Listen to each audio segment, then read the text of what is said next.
국민 앵커 백운기, 정확한 분석, 날카로운 시각.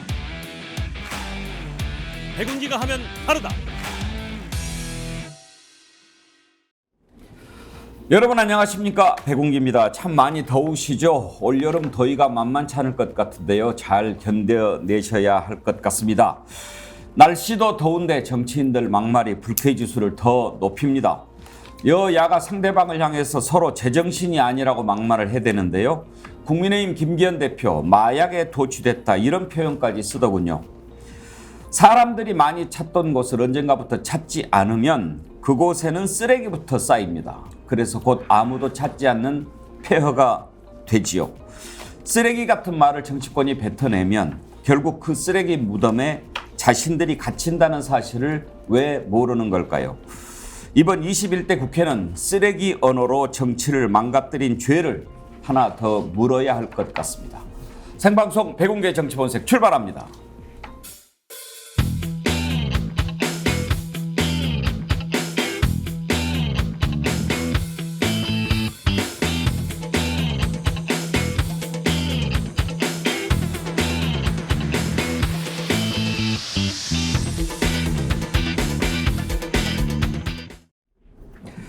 (7월의) 첫 번째 월요일 아침입니다. 함께 하실 네 분 패널 소개하겠습니다. 정기남 조선대 개건교수, 전혜연 우석대 대학원 개건교수, 장윤미 변호사, 윤경호 퓨처미디어 연구소장 함께합니다. 어서 오십시오. 안녕하세요. 오늘따라 더욱 반갑습니다. 반갑습니다. 7월의 첫 번째 월요일 아침이고요. 또 지난 토요일 아침에 우리 스픽스 구독자가 40만 명을 박수를 한번 쳐요. 진짜 축하드립니다.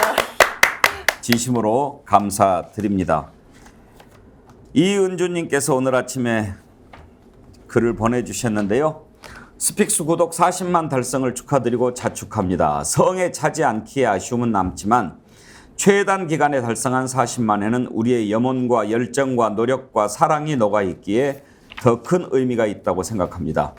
이젠 초심으로 돌아가 신발끈도 재차 동요 메고 각자 일당백하는 슈퍼 헤비급 울트라 파워 정어리가 돼서 다시 뜁시다. 100만 고지를 향해 고고 하셨는데, 이은주님 감사합니다. 우리 댓글창에서 항상 중심을 잡아주시고 또 팬카페에서도 반장 역할 해주시고 진심으로 감사드립니다. 부산이대희 님도 아주 정말 우리 일렬 애청자시죠? 누가 계산 좀 해줘요. 정어리 20cm, 40만 마리 일렬로 세우면 800만 cm 킬로. 킬로로 8,000km면 부산, 서울 16번 왕복. 8,000km는 튀르키예까지 거리 계산이 맞나요? 맞습니까? 예. 한라사님, 21도 한라사님이죠. 항상 숫자로 또 마술을 보여주시는 분인데 오늘 슈퍼챗 4만 원 보내주셨습니다. 40만 되신 거 축하드립니다. 이분 성격에 40만 원 쏘셨을 거예요. 제가 그동안에 계속 10만 원 이상 쏘시면 절대 안 된다고 부탁을 드렸더니 제 부탁을 들어주셨는데 감사합니다. 여러분, 눈물나게 감사합니다. 상식가족 여러분들의 댓글 참여, 그게 바로 우리 백운기 정치본색을 이끌어가는 힘입니다. 유튜브 실시간 댓글 참여해 주십시오. 저희가 소개를 해드리고 매일 2분씩 선정해서 자연주의 화장품 글램모에서 드리는 선크림 아이크림 세트 선물로 보내드리고 있는데 오늘은 40만 돌파 기념으로 4분 선정하겠습니다. 댓글 많이 보내주십시오. 4분께 저희가 선물 보내드리도록 하겠습니다. 40만 돌파 진심으로 감사드리고 또 우리 스픽스 글램모어가 함께 드리는 선크림 세트도 많이 구입해 주십시오. 저희들 군자금이 된다고 말씀드렸죠.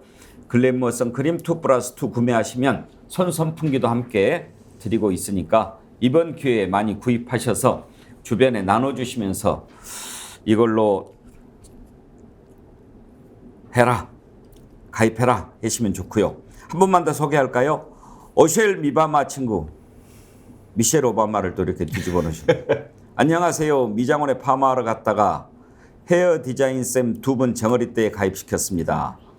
40대 남자분이고 한 분은 진보 한 분은 중도였습니다. 먼저 폰을 가져온다. 유튜브에 정치본색에 들어간다. 구독, 좋아요를 누른다. 완성. 저는 김해유라 살아요. 앵커님 저도 한번 불러주세요. 오늘도 기대합니다. 수고하세요. 감사합니다. 미셸 오바, 어셸 미바마 친구면 이분 남자분이신가요? 여자분이신가요? 미장원에 파마하러 갔다 그러면 옛날에는 여성분인데 정기랑 교수도 파마하잖아요. 당연하죠. 수박에 파마는 잘 나왔다. 최고의 그 대사라고 압권이라고 애청자들이 말씀해 주시더라고요. 예. 네, 어셸 미바마 친구 감사합니다. 이렇게 또 가시는 곳마다 정어리 때 늘려주시는데 감사의 뜻으로 저희가 선물 보내드리도록 하겠습니다. 우리 스픽스 이메일로요. 닉네임, 성함, 주소, 전화번호 남겨주시기 바랍니다. 많은 분들이 보내주셨는데 한라사님 왜 이러세요?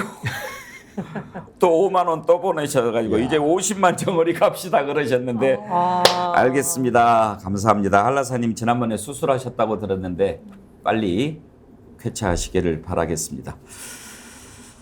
자, 정치권 소식 오늘 좀 아침에 준비를 하는데 좀 짜증이 나더라고요. 이렇게까지 말을 해야 되는가. 여야 누구 탓할 것도 없습니다. 오고 가는 말이 이제는 말이 아니라 쓰레기입니다.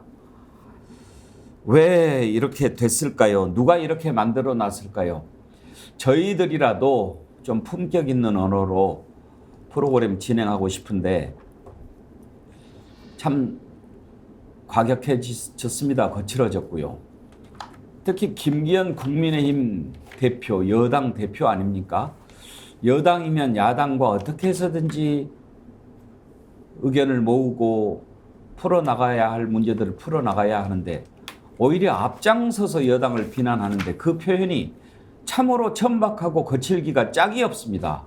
뭐라고 얘기했는지 한번 들어보시죠. 이미 민주당이 불치의 질병에 걸린 것 같습니다. 마약에 도취되어 가지고요. 참사마저도 정쟁의 도구로 악용하는 아주 나쁜 짓을 하고 있습니다. 정인환 교수, 마약에 도취된 것 같다. 저는 저 표현을 그냥 뭐 이렇게 거칠다 하는 걸 떠나서 마약 얘기를 듣는 순간 왜 저 얘기가 나왔을까? 지금 이태원 참사 관련해서 패스트트랙 민주당이 처리하지 않았습니까? 네. 그것에 빗대서 만약에 했다면 그 희생자들을 일부에서 지금 마약 때문이다 막 이런 식으로 이야기하는 그것을 연상시키기 때문에 더 정말 가슴이 아팠어요. 그러니까 그걸 의도하지 않았던 방금 앵커께서도 그걸 연상을 하고 있잖아요. 우리 국민들 마음속에 이태원 참사는 그 마약이나 하는 젊은이들이 가서 본인들이 그 참사 현장에 간 것이 문제다라고 얘기하는 게 지금 보수 인사들의 그 막말의 연장선에 있는 겁니다. 그 근저에 있는 거고 그걸 떠올리기에 충분한 그 망언이라 해도 과언이 아니다. 실제로 그 국회 6월 30일 본회의 마지막에 노란봉투법과 이태원 참사 특별법 그 패스트트랙을 태우는 안이 통과됐습니다. 자, 본회의에서 투표로 가결된 겁니다. 이걸 날치기 강행처리라고 뭐 매도하면서 이 극단적인 험담을 늘어놓은 건데 저는 그 앞서 앵커께서 모두 발언으로 쓰레기 얘기를 참 많이 해주셨는데 정말 와닿고요. 이 논평도 별로 하고 싶지가 않아요. 이게 결국 뭐냐? 이 지켜보는 국민의 시선을 아랑곳하지 않겠다는 것이고 오히려 정치 혐오를 지금 조장하고 있는 거거든요. 그런 면에서 이럴 때일수록 정말 이 총선이 다가오면서 여야가 더 심한 막말 경쟁이 갈 텐데 저는 역대 선거 결과를 보면 우리 국민들이 정말 현명한 선택을 해주셨습니다. 지켜보면서 정말 심판할 수 있는 그런 것들 외에 달리 수단이 별로 없어 보입니다. 전희영 교수 어쩌다가 말이 이 지경까지 가게 됐을까요? 네, 저는 사실 뭐 정치권 전체가 품격 있는 언어를 쓰자는 원론에는 공감을 해요. 그러나 집권 여당과 대통령의 역할은 국정의 운영에 책임을 지고 있는 것이기 때문에 더 신중하게 더 품격 있는 언어로서 국정을 이끌어야 될 더 큰 책임이 있는 것입니다. 근데 그런 차원에서 도대체 여당이 그걸 모를 리가 없는데 왜 이럴까? 저는 여당이 잘해서 국민들 지지를 얻을 자신감이 없다 보니 야당을 헐뜯어서 우리 지지층이라도 좀 모으려고 하는 게 아닐까라는 의심이 계속 들고 있어요.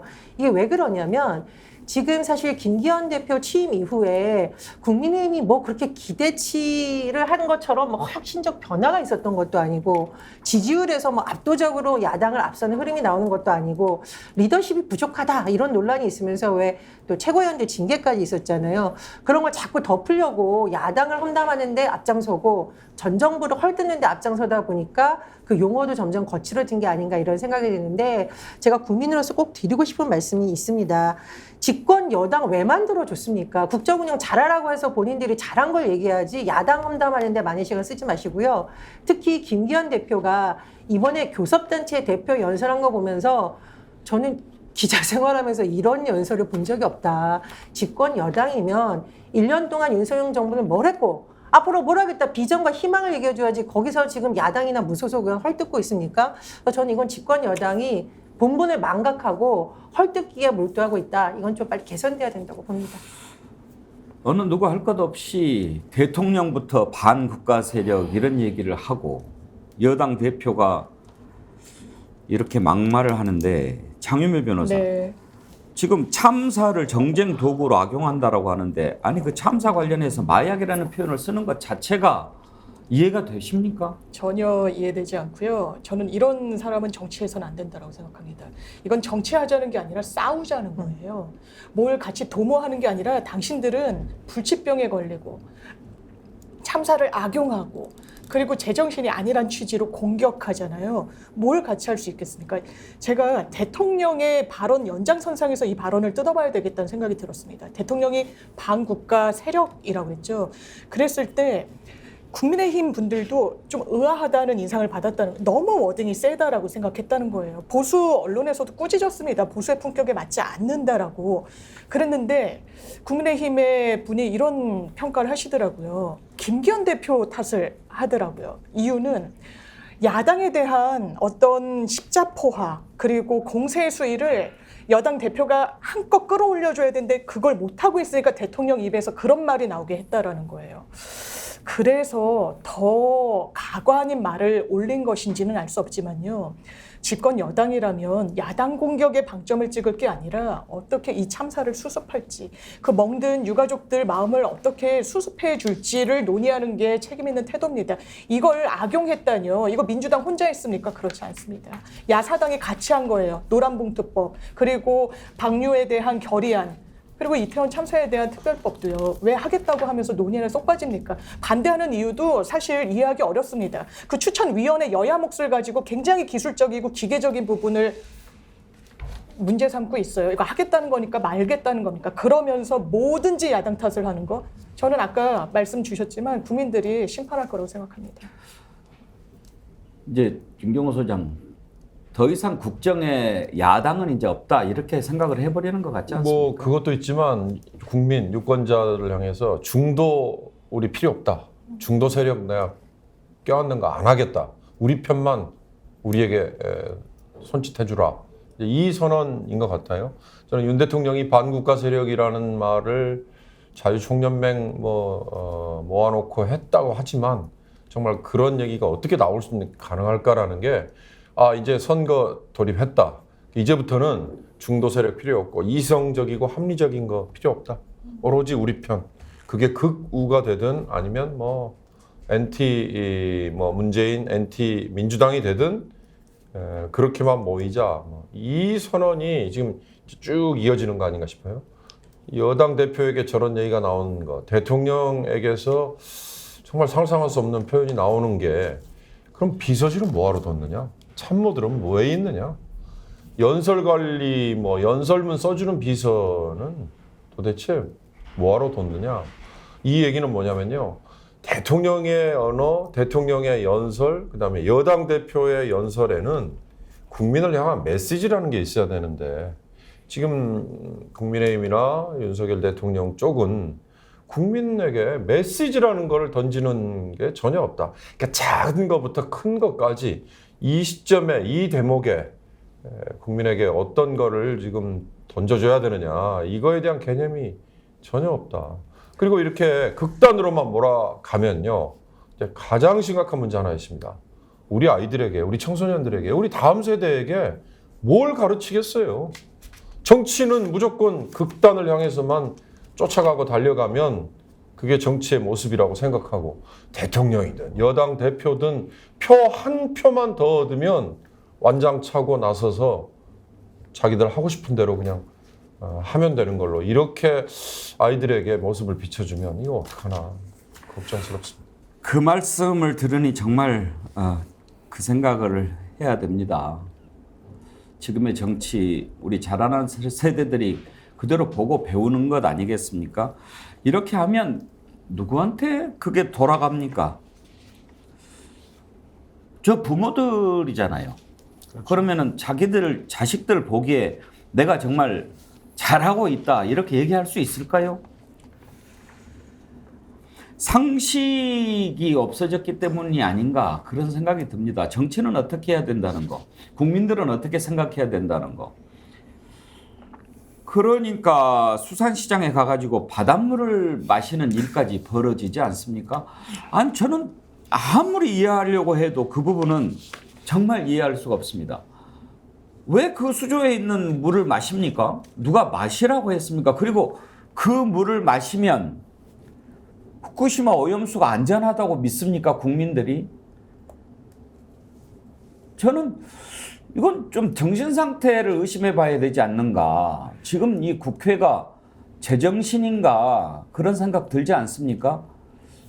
제가 무슨 얘기 하는지 다 아시죠? 국민의힘 의원이 수산시장에 가지고 바닷물을 마시고 막 그랬다는 거예요. 김영선 의원이랑 유성걸 의원이랑. 한번 보시겠습니까? 야, 이거 뭐 싱싱하고 말이죠. 이렇게 먹음직스러운데, 아니 저 오니까 그냥 너무 싱싱하고 좋네요. 그렇죠. 갑시다.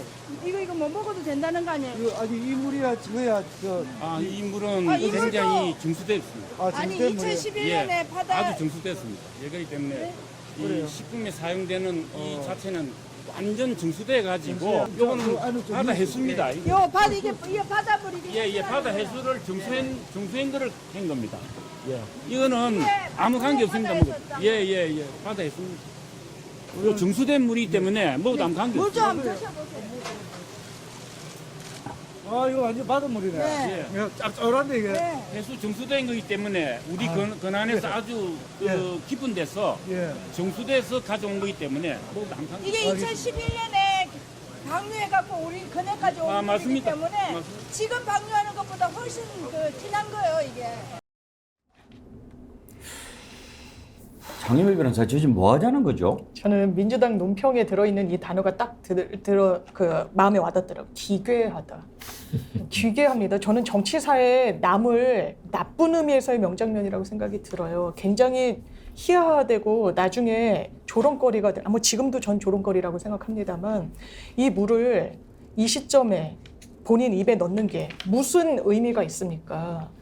지금 7월 4일 최종 보고서 나온 직후에 방류될 거라고 전망이 나오고 있죠. 국민들이 왜 불안합니까? 민주당이 괴담 퍼뜨려서 불안해하는 거 아닙니다. 소금, 바다랑 직접 닿으니까 혹시 우리 아이들 입에 그대로 들어가는 부분 걱정되죠. 세슘 이야기가 계속 나옵니다. 반감기가 37년이에요. 40년 동안 가둬두면 반으로 그 성분이 줄어든다는 겁니다. 세슘에 대해서는 의학계가 이렇게 이야기하죠. 발암물질이다, 생식기를 파괴한다라고 이야기하고 있습니다. 거기에 대해서 과학계가 왜 의견이 없이 일치한다라고 국민의힘은 국민들께 진실을 이야기하지 않습니까? 그런 걱정과 이런 우려를 뭔가 괴담이라고 치부하면서 수산시장에 가서 바닷물을 먹는다? 저는 정치를 한다라는 사람들은 이런 행동을 최소한 하면 안 된다고 봐요. 어떤 돌출 행동인 걸로 보입니다. 옆에 있는 류성걸 의원 어떻게 했습니까? 제지했습니까? 같이 마시는 게 무슨 의미가 있습니까? 방류 후에도 제가 묻겠습니다. 똑같은 행동 하실 수 있습니까? 하십시오. 그게 그렇게 안전하다면요. 국민들 설득하기 이전에 왜 이런 정치적 퍼포먼스를 합니까? 정말 저는 국민의 한 사람으로서 이해할 수 없는 걸 넘어서 용서할 수가 없습니다. 많이도 마시더라고요. 저는 이런 생각이 들었어요. 찌양님을 모욕하지 말라. 누구? 찌양. 찌양. 먹방 유튜버입니다. 아. 근데 이런 먹방 유튜버들이 막 구독자가 몇백만인 분들도 있거든요. 근데 이분들 보면 국민들이 맛있게 먹는 거 보면서 대리만족을 느껴요. 그러나 국민의힘 의원들이 이렇게 바닷물 떠먹는 거 보면은 화가 납니다. 전 솔직히 너무 창피했어요. 이걸 후쿠시마 방류 수도 아니고 갑자기 수산시장 수조에 있는 물 떠먹으면서 국민들 안심시킨다? 대한민국 국회의원의 수준이 저 정도인가라는 생각이 들면서 참담한 기분이 들었고요. 예전에 이런 적 있었죠. 국회의원들이 다 머리에 비닐모자 뒤집어 쓰고 김장할 때가 있었어요. 그런데 왜 이걸 멈췄냐? 국회의원들은 비닐모자 뒤집어 쓰고 김장하지 말고 배춧가루 왜 오르는지 김장김치 먹는 서민들의 문제가 왜 발생하는지 그거 알아라고 쓴소리를 들었다는 거예요. 저는 저런 것이야말로 지금 국민의힘이 오히려 국민의 신뢰를 떨어뜨리는 데 큰 영향을 미친다고 보고요. 장미 변호사님하고 많은 국민들이 말하는데 이런 기괴한 이벤트로 하는 것을 이제 중단해야 된다 이런 말씀 꼭 드리겠습니다. 실제로요. 김영선 의원이 좀 기괴한 사람입니다. 지금 오선 의원이거든요. 그런 평가가 있어요. 예, 실제로 기괴한 사람이기 때문에 기괴한 행동을 하는 거예요. 저 동물적 감각입니다. 저는 이 저질쇼를 하면서 공천 논란에서 완전히 김영선 의원은 한 방 했다고 생각할 거예요. 자, 내가 그 이른바 오염수 문제로 인해 가지고 난리가 났을 때 나는 이런 행동을 했다 몸소. 저 유승걸 의원 옆에 지금 가고 있잖아요. 좀 먹고 싶어서 먹었겠어요? 아, 이 대선배가 처음에는 본인도 당황하더라고요. 그렇죠. 맛있는데. 당황하죠. 근데 안 먹으면 여기서 안 되겠구나. 자, 나도 한번 점수 따야겠다. 저는 이랬을 거라고 봐요. 정말 기괴한 의원의 그 저지쇼를 보면서 정치를 저렇게 타락시킬 수 있겠는가 이런 생각이 좀 들 수밖에 없고요. 정말 부탁인데요. 먹방 투어 뭐 이런 거 정말 하지 마시고 정부 여당이라고 한다면 국민 여론 85%가 지금 방류에 대해서 걱정하고 있고 불안해하고 있잖아요. 이 안심시킬 수 있는 것은 다른 게 아니라 좀 더 과학적인 논쟁을 통해서 또는 국제적인 연대를 통해서 방류 계획을 어떻게 저지시킬 것인지 또 보다 국민들이 안심할 수 있는 방안들이 무언지를 찾아내는 거예요. 얼마 전에 지난주 박광원 원내대표가 7가지 제안했잖아요. 뭐 그런 정책적 어떤 그 고민을 가지고 일본의 어떤 입장을 압박해 들어가야 되는 것이지 저렇게 먹방 투어 하면서 또 수돗물 물 먹어가면서 저질쇼를 하면요 국민들은 더 불안해합니다. 김희숙님 개그 이런 개그는 처음입니다. 나비나비님 정신 상태가 참 궁금합니다. 고성호님 진짜 참담하다. 김타원님 조수진이 더 낫다. 반야성님 보고 있는 국민이 부끄럽습니다. 국민의 대표라는 분들의 수준이 저 정도라니요. 지금 이런 반응들이 막 올라오는데 아니 왜 저거를 마신다는 생각을 왜 하는 거죠? 뭐 그러니까 이제 그런 거죠. 용경 의원 후쿠시마 오염수 방류 때문에 사람들이 바닷물 오염될까 봐 걱정한다. 이제 그래서 바닷물 안전한다. 뭐 그러니까 뭐 나는 1리터도 마신다, 10리터도 마신다 막 이렇게 챌린지 하는데 머릿속에 이제 이거 바닷물 안전하다라고 하는 것을 내가 직접 먹음으로써 국민들한테 안심을 시켜줘야 되겠다 이렇게 생각을 했다고 한다면 지금 바닷물 아니 후쿠시마 오염수 방류 안 했잖아요. 근데 지금 마시는 게 그것하고 무슨 의미가 있어요.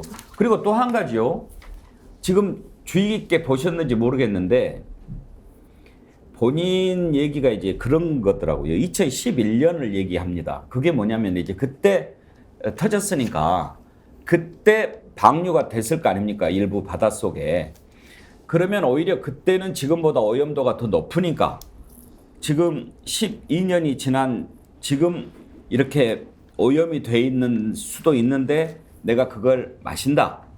이제 이걸 처리해서 방류하면 그건 더 안전하다. 이제 나름대로 막 머릿속으로 그렇게 생각을 해서 했는 것 같은데 그러면 그 말이 자기 논리가 맞다면 저 수산물 파는 상인들은 후쿠시마 오염수 11년 전에 방류돼서 지금 매우 위험한 생선을 팔고 있다는 얘기가 돼버리는 거예요. 글쎄요.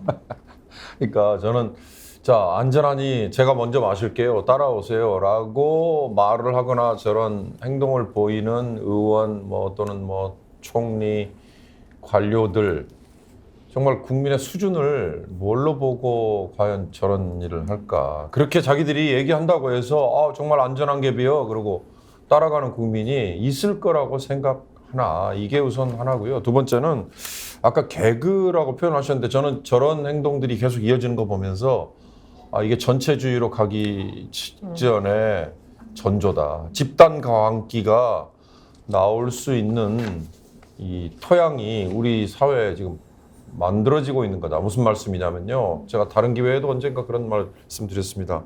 조선 후기에 천주학 신도들을 때려잡을 때 너 천주교 믿어 안 믿어라고 얘기하는 거 말만 하는 걸로는 못 믿으니 밑에 십자가를 깔아놓고 밟고 지나가 봐. 그래서 밟고 지나가면 천주학을 믿지 않은 걸로 믿어주고 그 머뭇거리면 그냥 참수하고 그랬잖아요. 그 언젠가도 제가 인용했습니다. 지금은 잘 안 나오대요. 어느 변호사를 자임하는 극우 논객이 국회의원들에게 그랬잖아요. 김정은 무슨 개 XX라고 얘기해봐. 그 얘기하면 내가 인정하고 얘기 안 하면 종북주의자로 간주할 거야. 이런 식의. 그러니까 지금도요. 아마 관료들에게는 어느 공공장소에 가면 자 후쿠시마 방류되는 물 안전해? 아니야. 또 마실 수 있어? 못 마셔. 이런 양단의 선택을 강요하면서 그걸 자기들이 원하는 거와 다른 방향의 답변을 하면 너는 우리 편이 아니구나 라는 식의 이게 집단 관계고 이게 전체주의 아니고 뭐죠? 이게 정말 우리 사회를 이런 식으로 몰고 가는 거에 김영선 의원과 유성걸 의원은 행동으로 보여준 거고 한덕수 총리 이하 장관들은 나 마실 수 있습니다라고 호언장담하는 거는 그걸 말로써 보여주는 건데 제발 정말 좀 이성을 되찾았으면 좋겠다. 아무 말도 안 하고 있는 사람은 그럼 뭐가 되는 거며 저기에 그러면 동조하지 않으면 반대 세력이고 정말 유치해서 좀 별로 말을 유치하다고 그러셨는데 지금 김영선 의원은 저렇게 해놓고 뭐라고 또 해명을 합니까? 바닷물 좀 마셨더니 민주당은 광어보다 더 발작 뛴다. 그리고 뇌 송송 구멍 타기 되는지 마셔봤다. 장유미 변호사. 네. 만약에 후쿠시마 오염수 방류해서 그것을 사람들이 먹었다고 합시다. 마셨다고 합시다. 바로 뇌 송송 구멍 타기 되는 것도 아니잖아요. 이게 아마 또 국민의힘에서 괴담이라고 이야기하는 광우병 그 사태를 환기시키고자 하는 정치적 의도가 있어 보이는데요. 왜냐면 그때 광우병 걸린 쇠고기 무제한으로 수입되면 뇌 구멍이 나고 여러 이야기들이 있었으니까요. 그때 괴담 아니었습니다. 우리나라 이명박 정부만 30개월 연령에 제한 없이 쇠고기 미국산 수입하겠다 그랬어요. 다른 나라랑 다르게. 국민들이 건강권 담보할 수 있냐고 정부에 물었죠. 답하지 못했습니다. 그러자 나중에 30개월 연령 제한이라는 기준이 생긴 겁니다. 국민들이 바보가 아닙니다. 그런 문제 제기가 있었기 때문에 그 1년에 한 발짝 나아가는 과정들이 있었던 거예요. 뇌송송 구멍탁이라뇨. 언제적 이야기를 다시 한번 환기하면서 정치적인 이득을 취하려고 합니까? 저는 이분이 더 평가를 받아야 되는 게 안 좋은 쪽으로요. 본인 공천이 아니면 저는 이런 행동 할 수 없다고 생각합니다. 입지가 불안하죠. 다시 정치적인 재개했을 때도 김영선이 돌아왔네? 이런 평가가 있었죠. 그런 맥락 없이 이런 행동 설명되지 않습니다. 정치를 할 때 중심에 본인을 뒀기 때문에 이런 행동할 수 있다고 생각해요. 국민에 대한 최소한의 존중이 있다면 전 이런 개그다, 조롱이다, 희화화되는 정말 기괴하다라는 말 이외에 설명할 수 없는 전체주의로 간다는 전초라는 평가까지 받는 이런 행동 할 수 없다고 생각합니다. 지금 5선이에요, 김영선 의원이. 지난번에 국회 부의장 얘기도 나왔는데 네. 만약에 이 다음 총선에서 당선이 된다면 6선이 돼요. 네. 그러면 최다선이 되는 거죠. 네. 여성 국회의장을 꿈꾼다는 거 아니겠습니까? 이제 저런 분이 만약에 여성 국회의장이 만약에 된다고 하면 네. 과연 상식적으로 의정 활동을 이렇게 운영할 수 있겠습니까? 그 정권의 그 국회의장이 되는 거예요. 근데 정말 이게 그런 일이 저는 없을 걸로 봅니다. 또 현명한 국민들이 꼭 그런 선택을 하지 않을 거라고 보는데 저는 두 가지 의미를 다 담고 있다고 생각해요. 여러 사람이 얘기해줬지만 첫 번째는 오히려 저런 그 여당 정치인이 중진 정치인이 김영선 의원 같은 사람이 이 순박 후쿠시마 오염수 관련 괴담을 지금 선동하고 있는 거다. 저 표현들 보세요. 뇌송송, 구멍탁 이런 얘기를 언급하면서 또 노량진 수산시장 가서 수돗물이 더 오히려 후쿠시마 2011년에 방류된 물이다. 이런 것들을 상상시키고 있잖아요.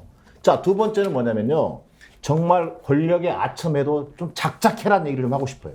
자, 첫 번째 시즌 원인 뭐였습니까? 박대출 정책위 의장입니다. 자, 검찰총장이 대입 수사 많이 해봤다고 수능 전문가라고 얘기하는 그 아부에 저는 보면서 저런 궤변도 있을 수가 있는가. 근데 그 사람들이 모르고 한 얘기겠습니까? 다 의도를 가진 얘기예요. 자, 김영선 의원 저 모르고 하겠어요? 뻔히 알면서 안전한지 뻔히 알면서 먹는 거예요. 쇼를 하는 건데 권력에 아첨하는 그 근성을 못 버리고 있는 것이고 거기에 지금 자기 목숨을 걸고 있는 거다. 안전해도 저 같으면 수조에 있는 물 안 마시겠어요. 미친 짓이죠. 그걸 왜 마시죠? 이거 봐라. 대통령님 저 이렇게까지 했습니다. 후쿠시마 오염수 괴담이 설치고 있을 때 제가 이렇게 먼저 나섰습니다. 이것 말고 어떻게 설명합니까? 병원에 가봐야죠. 왜 그걸 마십니까? 네, 저는 이제 정부 여당, 이제 국민의힘이 한 10년 뒤로 퇴행하고 있다라고 느끼는 것이 사실은 예전에 여의도 연구원이 있었어요, 국민의힘에. 제가 그 토론회에 갔었는데 왜 이명박 정부에서 쇠고기 이렇게 설명하는데 국민들이 안 믿을까? 국민이 이상한 건가? 아니라고 그때 토론회에서도 많은 전문가들이 지적을 했습니다. 정부와 여당을 믿지 못하는 것이 국민의 불안감을 부추긴 것이라고 많은 전문가들이 조언했거든요. 즉, 후쿠시마 오염수에 대한 국민 불안의 근본적 원인은 정부와 여당이 국민에게 안심감을 주지 못하는 거예요. 민주당이 하는 말을 국민이 다 믿기 때문에 그런다? 그럼 지금 민주당 지지율이 한 90% 나와야겠죠. 그리고 집권 여당의 말보다 민주당이라든가 야당에서 하는 말이 국민에게 더 영향을 미친다? 이게 정부 여당이 부끄러워서 할 말인가요? 그래서 저는 본질은 정부 여당이 국민들로부터 신뢰를 얻지 못하는 것이라는 말씀을 꼭 드리고 싶고요. 더 이상 이렇게 좀 쓸데없는 괴담 부추기기를 하는 이런 행동은 여당 의원으로서 제발 하지 않았으면 좋겠다는 말씀을 드리고 싶습니다. 예, KHR님 육선은 무슨 검사가 내려가겠지. 크크. 아유, 날카로우신 분이네요. 정어리에 물린 상어. 아이디 끝내주십니다. 저렇게 했음에도 불구하고 공천 못 받으면 칼 들고 찾아갈 인간들. 푸드리 햇버님. 공천수 마신 김영선. 권교중님. 수조에 있던 정어리도 깜놀했다는 후문이. 이석영님. 공천 한 푼 줍쇼 하는데 깡통 들려주고 싶네요.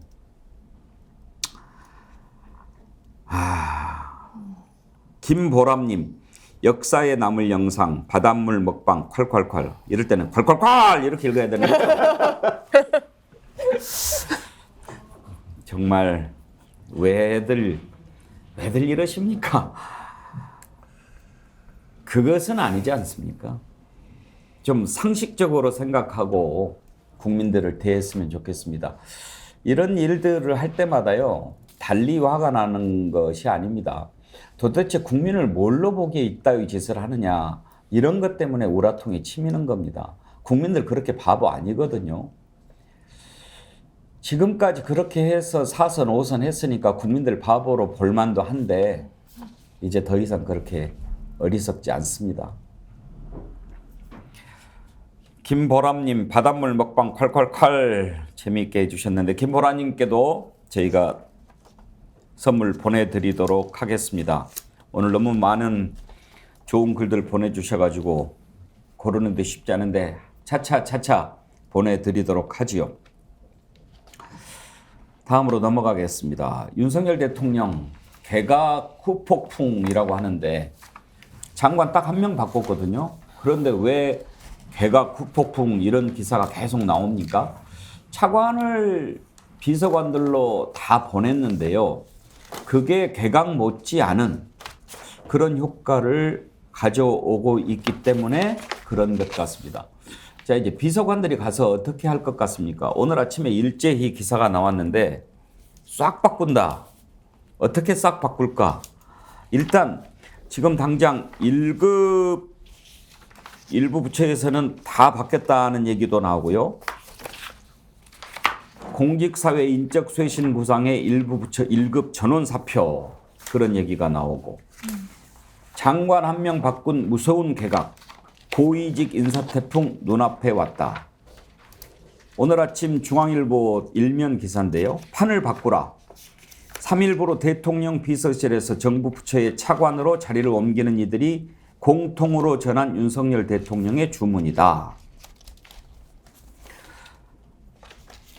윤 대통령이 공개적으로 변신을 주문하면서 외부 인사를 장차관으로 발탁한 통일부, 또 비서관들이 차관으로 가는 부처를 중심으로 관가에는 인사 태풍이 몰아칠 가능성이 크다는 전망이 나온다. 통상 1급 실장 중에서 차관 승진자가 나오게 마련이지만 이번엔 관례를 벗어난 만큼 다수 부처의 고위직이 자이든 타이든 물러나는 게 불가피하다. 이런 기사를 썼는데 정진남 교수는 2급이었나요? 1급이었나요? 1급까지 1급. 했습니다. 1급은 대체적으로 좀 정무직이 많나요? 그렇지 않습니다. 예. 공무원들이 많죠. 그런데 왜 1급을 이렇게 그 파리목숨이라고들 많이 이야기합니까? 왜냐면 마지막 이제 그 인사로 자기 그 역량에 따라서 갈 수 있는 1급까지가 고위직 그 최고 직책이고 예. 그 다음부터는 이제 정무직 당기자 그 공무원이 되기 때문이죠. 차관, 장관만 남게 되지 않습니까? 그렇기 때문에 고위 공무원 할 때는 1급까지를 얘기하는 거예요. 그리고 차관, 장관은 정무직으로 이제 예. 구분하기 때문에 아마 마지막이라고 생각하는 거죠. 그러면 이번에 이렇게 비서관들을 차관으로 대폭 보냈는데 그 차관들이 인사에 관여해서 1급을 다 날리고 이렇게 할 수 있습니까? 실제로 이제 어느 정도 실세 차관이 지금 내려온 거거든요. 말 그대로 용산의 명을 받은 실세 차관들이 내려왔기 때문에 인사 문제에 있어서도 우선 1급 고위 공무원들 중에서 다 기수로 보면 행시 선배들이라든가 많은 공무원들이 유능한 공무원들이 있을 수 있습니다. 그런 공무원들이 우선 더 이상 근무하기가 어려워진 여건이 하나 있고 두 번째는 그 실세 차관들이 용산 대통령실의 의중을 얘기하면서 좌지우지할 때 더 이상 버티기 어려운 공직사회 분위기가 만들어질 수밖에 없는 것을 의미하는 겁니다. 근데 1급, 2급, 3급 이렇게 뭐 다 날릴 수가 있나요, 현실적으로? 불가능한 얘기죠. 불가능한 얘기인데 상징적으로 지금 대다수의 1, 2, 3급 고위 공직자들을 솎아내겠다는 거예요. 지금 이 정부 정책, 국정 장악력에 맞춰서 따라오지 못한 사람들은 또 입맛에 맞지 않는 공직자들은 정리해내겠다라고 하는 의지를 보여주면서 오히려 공직사의 공포 정치를 지금 만들어 나가는 거예요. 공포 분위기를 만들어 나가고 야 여기서 줄 안 서고 충성하지 않으면 내가 더 이상 살아남을 수 없겠구나라고 하는 이른바 사정정국, 그러니까 감사원, 검찰을 통한 압박, 두 번째 공직사의 어떤 분위기를 통한 공포, 이런 것들을 동시에 지금 가져가겠다. 이건 다른 말로 하면 이건 민주주의 정부가 아니라 완전 파스트 정부랑 거의 똑같은 수준으로 가는 거예요. 전영 교수, 사실 그 예고는 좀 있었어요. 윤석열 대통령이 인사하기 전에도 현 정부와 국정 철학을 같이 하지 않는 사람들은 뭐 과감하게 교체를 해야 된다라든지 정리를 해야 된다라든지 그런 얘기도 했었으니까요. 근데 문제는 뭐냐면 이제 차관 인사 5명 중이 대통령실 비서관 출신인 이거는 공무원 사회의 윤핵관 시즌2가 열릴 수가 있는 겁니다. 정진환 교수님 너무 잘 말씀해 주셨는데 장관도 물론 인사에 영향을 미치지만 차관이 사실은 실무에 여러 가지 다 관장하거든요. 그럼 공무원들 입장에서는 차관의 눈치를 볼 수밖에 없는데 특히 윤 대통령이 이 차관으로 임명된 사람들 따로 불러서 밥 먹는다. 저는 차관을 따로 불러서 밥 먹는다는 얘기는 처음 봤어요. 그래서 저도 이게 처음 들어봤어요. 네, 이건 정말 윤핵관이다. 공무원 사회 윤핵관이다. 그리고 문제는 뭐냐면 지금 부처가 국토부, 해수부, 환경부, 과기부인데 잘 보시면 국토부가 내년 총선 앞두고 지역별로 첨예한 이슈가 지금 맞물려 있는 곳이거든요. 그래서 이게 혹시 총선용으로 뭔가 지역별 공약에 영향을 미치는 것이 아니냐는 우려가 벌써 나오고 있고요. 해수부, 후쿠시마 오염수와 연관되어 있는 부처이죠. 누구보다 과학적이고 국민들 입장에서 검증해야 될 부서가 혹시 용산의 입맛에 맞게 하는 것이 아니냐 우려가 나옵니다. 환경부, 지금 난개발 이렇게 뭐 공약 풀어가지고 총선 때 표어들은 거 아니냐고도 연관이 된 데가 환경부고 과기부도 마찬가지입니다. 무엇보다 윤석열 대통령 공약 때 뭐라고 하셨죠? 책임 장관제하고 30대 장관한다 그랬습니다. 공약 맞았습니까? 30대 장관 나왔나요? 이번에 30대 차관 1명 나온 분이 장미란 차관인데 그분이 30대 여사라기보다는 체육 전문가니까 된 거고요. 그리고 책임 장관 한다는데 사실은 실세 차관, 윤심을 얻은 차관이 들어섰다. 이 말은 헌법의 의미에 따라서 공무원들이 정치적 중립을 지키는 것이 아니라 사실은 용산의 눈치를 봐라라는 신호로 공무원들은 충분히 받아들일 수 있다. 이렇게 해석이 됩니다. 이번에 이제 대통령 비서관 출신 차관들 보면요.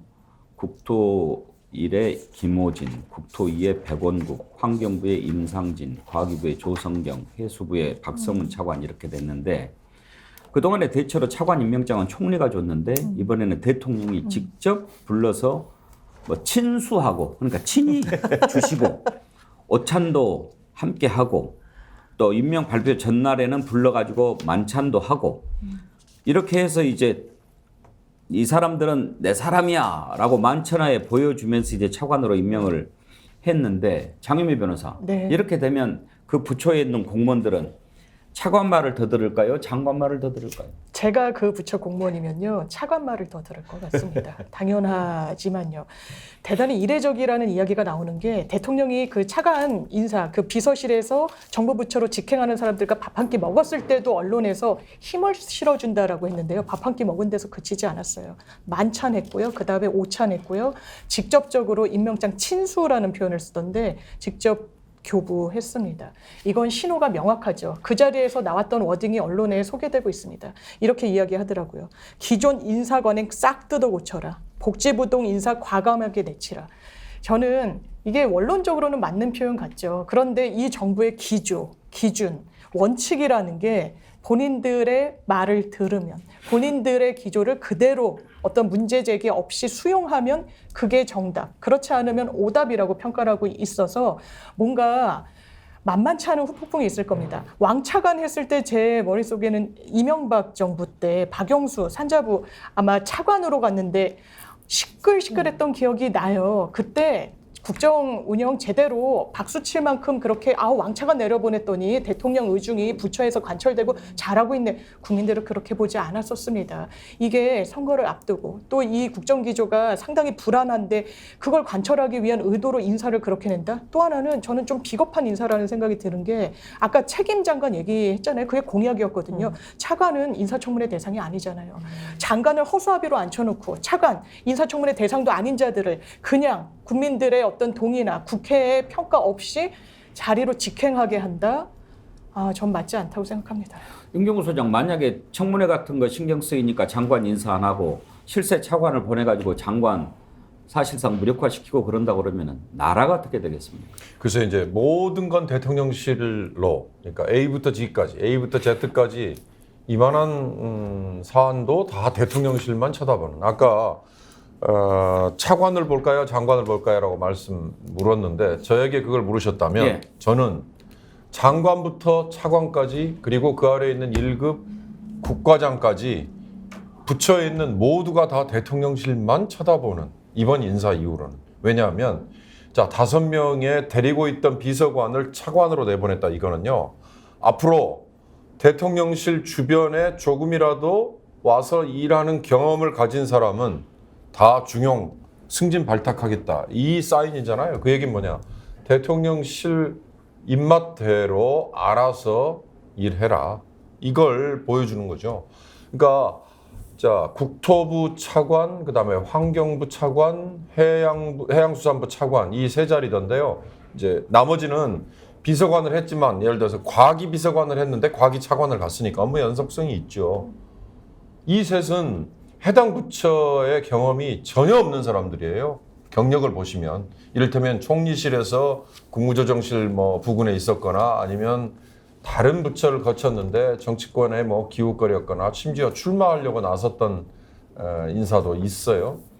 그러니까 전문성, 그러니까 차관이라고 하면 사실 장관들이 정무직으로 지명되는 경우들이 많고 정치인이 가는 경우도 있으니까 차관이야말로 그 부처의 업무에 대해서 꿰고 있어야 되고 아까 인사 얘기를 하셨는데요. 차관은 장관이 직접 할 수 없는 이를테면 1급 중에 이번에 한 절반 정도를 바꿔야 된다 그러면 그 절반의 1급들을 산하기관 어디로 내보내야 되는지 그다음에 빈자리가 3자리 4자리 생기면 국장 중에 몇 명 누구를 끌어올려서 1급으로 보임을 해야 되는지 그러면 국장 자리도 또 비잖아요. 그 비는 자리에는 또 다른 아래에 있는 사람들 중에 누구를 끌어올려야 되는지 이런 세부 작업을 차관들이 하는 거거든요. 그러니까 연쇄적인 인사 이동이 벌어지는 거예요. 이 연쇄적인 인사 이동이라는 건 뭐예요? 공무원들은 결국 승진, 인사라는 게 모든 자기들의 앞날과 연결되는 거 아닙니까? 그러니까 이번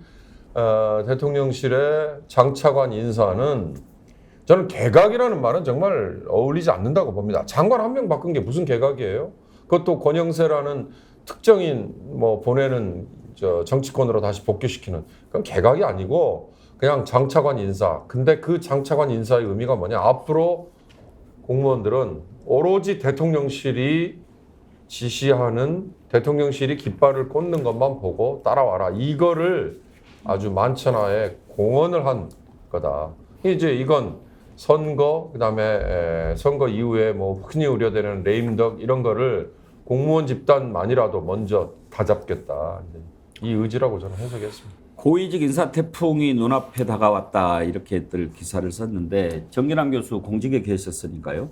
통상적으로 이제 1급 실장 중에서 차관 승진자가 나오잖아요. 대체적으로 그렇습니다. 근데 이런 경우에 이제 관례를 벗어나서 차관이 이렇게 오면 다수 부처의 고위직이 자이든 타이든 물러나는 게 불가피하다 이렇게 기사를 썼던데 이렇게 될 가능성이 높습니까? 제가 앞서 말씀드렸던 것처럼 이제 공직 사회도 예. 행시 출신이라든지 나름대로 기수도 있고 또 그 전 경험에 있어서 공직에 근무할 때 밑에 예를 들면 부하로 데리고 있던 사람이 차관원이 되는 경우도 있기 때문에 예. 그런 경우는 실질적으로 근무하기가 쉽지 않습니다. 그러다 보면 결국 그런 사람들을 빼내줘야 되는 거예요. 그런 의미에서 실제로 이번에 실세 차관들이라고 하는데 뭐 실세인지 아닌지는 모르겠습니다. 어쨌든 대통령실의 용산의 낙하산을 타고 내려간 사람들이 실세다라고 하는 것은 이제 만천에 확인된 상황입니다. 그러다 보면 공직사회는 술렁일 수밖에 없고 거기에서 연쇄적으로 고위직 인사는 저는 불가피하게 이루어질 수밖에 없다. 거기에 대해서 공무원들이 지금 어찌 보면 좀 약간 부들부들 떨 수밖에 없는 상황을 만들었다고 얘기하는 거예요. 그러니까 결국 이번에 차관들을 전면적으로 배치함으로 인해서 장관들 인사를 물리고 왜? 청문회 통과할 장관들 많지 않거든요. 결국 그러면서도 국정 장악력을 가져가면서 뭔가 친정 체제를 구축하겠다. 이 목표는 달성한 거예요. 자, 근데 이게 장기적으로 계속 달성이 될 것인지는 지켜봐야 된다. 왜? 공직사회의 저항이라는 것들이 있기 때문에. 예. 국민적 저항이라는 게 있기 때문에. 이번에 차관 인사를 통해서 용산의 낙하산을 통해서 인사청문회를 허수아비 만들었죠. 자, 장관을 허수아비 만들었죠. 궁극적으로 국민을 허수아비로 만든 거거든요. 이걸 국민들이 용납하겠습니까? 지금 앞으로 대대적인 물갈이가 있을 것 같다라고 하는데 또 이 대목에서 어김없이 천공이라는 이름이 소환됩니다. 왜 중요한 일이 있을 때마다 이 천공이라는 이름이 나옵니까? 지난번에는 뭐 이렇게 상당히 시차가 있어서 뭐 인과관계가 그렇게 있어 보이지 않는다 그런 지적을 했는데 천공이 또 그런 얘기를 했어요. 1, 2, 3급 다 옷 벗겨야 된다. 이 발언은 최근에 한 겁니다. 6월 22일 날 했던 발언인가요? 1급, 2급, 3급 옷을 다 벗기십시오. 그런 얘기를 했는데 일단 한번 들어보시죠. 대한민국은 희망 없습니다. 특단적인 일이 일어나야 됩니다. 안 그러면 희망 없어요. 절대로.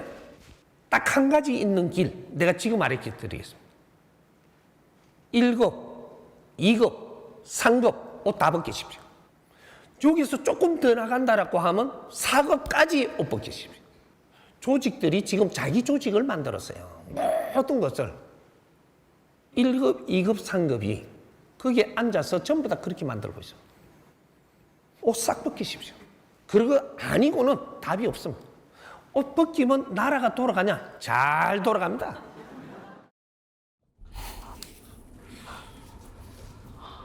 장유배 변호사, 네. 저 얘기대로 했겠습니까만은 왜 이렇게 한두 번 우연도 한두 번이지 네, 계속 네. 이렇게 맞물리는 거죠? 저는 우연이 겹치면 필연이라는 생각이 들어요. 이 우연이 그 시간적 텀이 있어서 이게 설마 인과관계가 있겠어라고 했더니 이제 수능과 관련해서였죠. 수능 싹 다 고쳐버려야 예. 돼. 대통령이 실제로 뭐 이게 아이들한테는 이 킬러 문항이란 게 그나마 좀 익숙하다고 그러더라고요. EBS에 이미 나와 있고 한번 이렇게 볼 수 있도록 조치를 해준다는 거예요. 심지어 6월 모의고사 갖고 경로했다라고 하는데 만점자가 평소보다 많이 나왔다는 거 아닙니까? 그래도 설마 천공이 이랬지만 천공의 워딩이 있었습니다. 지금은 시간적 격차도 별로 없어요. 내가 유일한 길을 지침을 주겠다라고 얘기합니다. 공무원 사회 1, 2, 3급 옷 벗기면 된다는 거예요. 실제로 그렇게 있잖아요. 차관 인사 거기서 끝나는 거 아니잖아요. 지금까지 말씀 주신 대로 줄줄이 인사, 옷 벗는 사람들이 생기는 거 아니겠습니까? 이 정도면 저는요.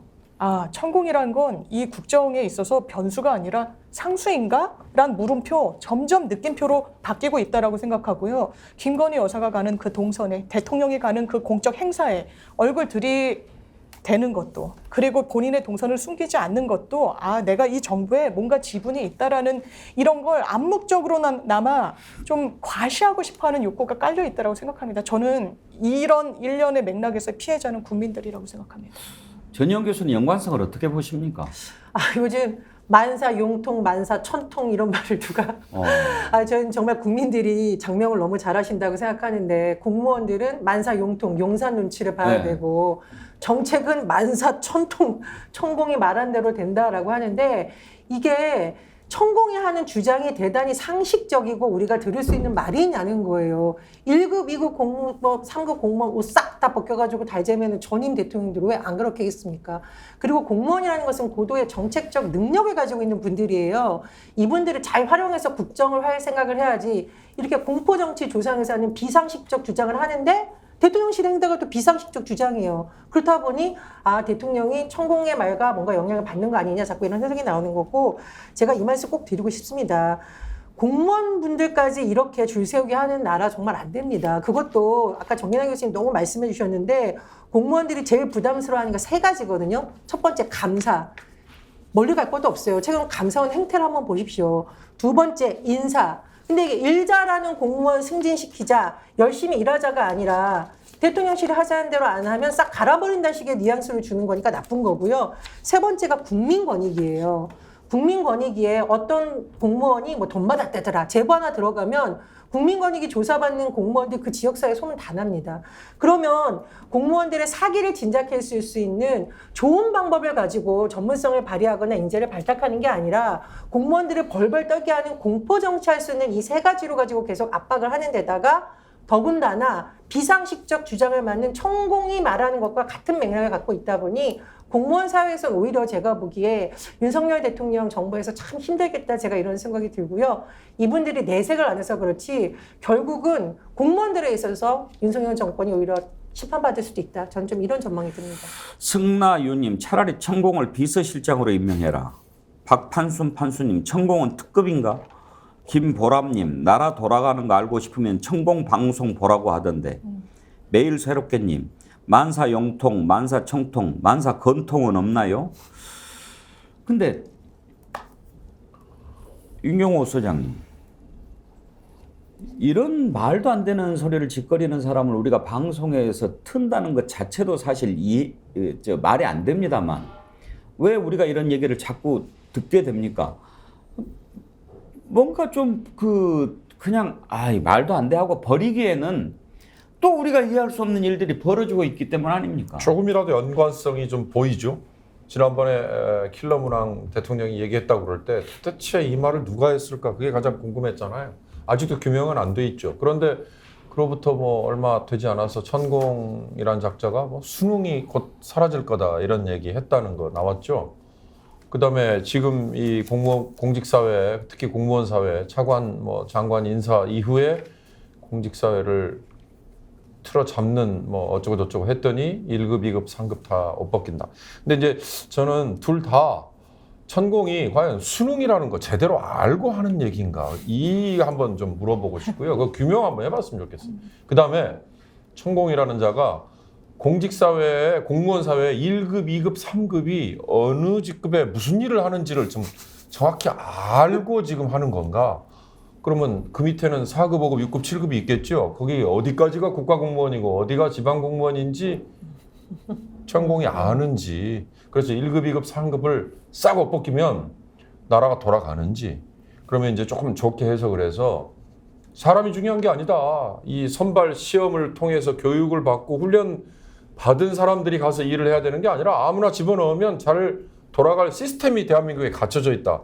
이런 말이면 정말 대단한 얘기죠. 근데 과연 그 정도는 아닌 것 같고 더 중요한 건 이런 문제제기 논란이 벌어지면 대통령실에서 윤 대통령이 직접 얘기하라고 제가 주문하고 싶지도 않습니다만 그 옆에 측근임을 자임하는 사람들이 아니다. 천공 지금 대통령과 관계없다. 명확히 선을 그어주는 발언이 나와야지요. 아까 제가 대통령이라면 여당 대표라면 모름지기 메시지 관리해야 된다고 그랬잖아요. 이런 것들이 다 메시지 관리에 포함되는 거예요. 그러지 않으면 시중에서 아니 천공 얘기 귀 기울여야겠네? 그럼 천공 주변에 천공이라는 자의 옆에 그의 측근인 사람한테 빨리 손을 대야겠네라는 생각을 안 하겠어요? 그러면 이게 사회가 제대로 돌아가겠습니까? 그러니까 제발 매듭을 지을 때는 좀 지어야 된다 이 주문을 하고 싶습니다. 저는 윤경호 수장님 잘 말씀해 주셨는데 천공이 뭐 1급, 2급, 3급 공무원 해임시키게 난 이 말을 딱 들으면서요. 청와대 김대기 비서실장을 잘라야 됩니다. 용산에? 용산이죠. 용산이 김대. 왜?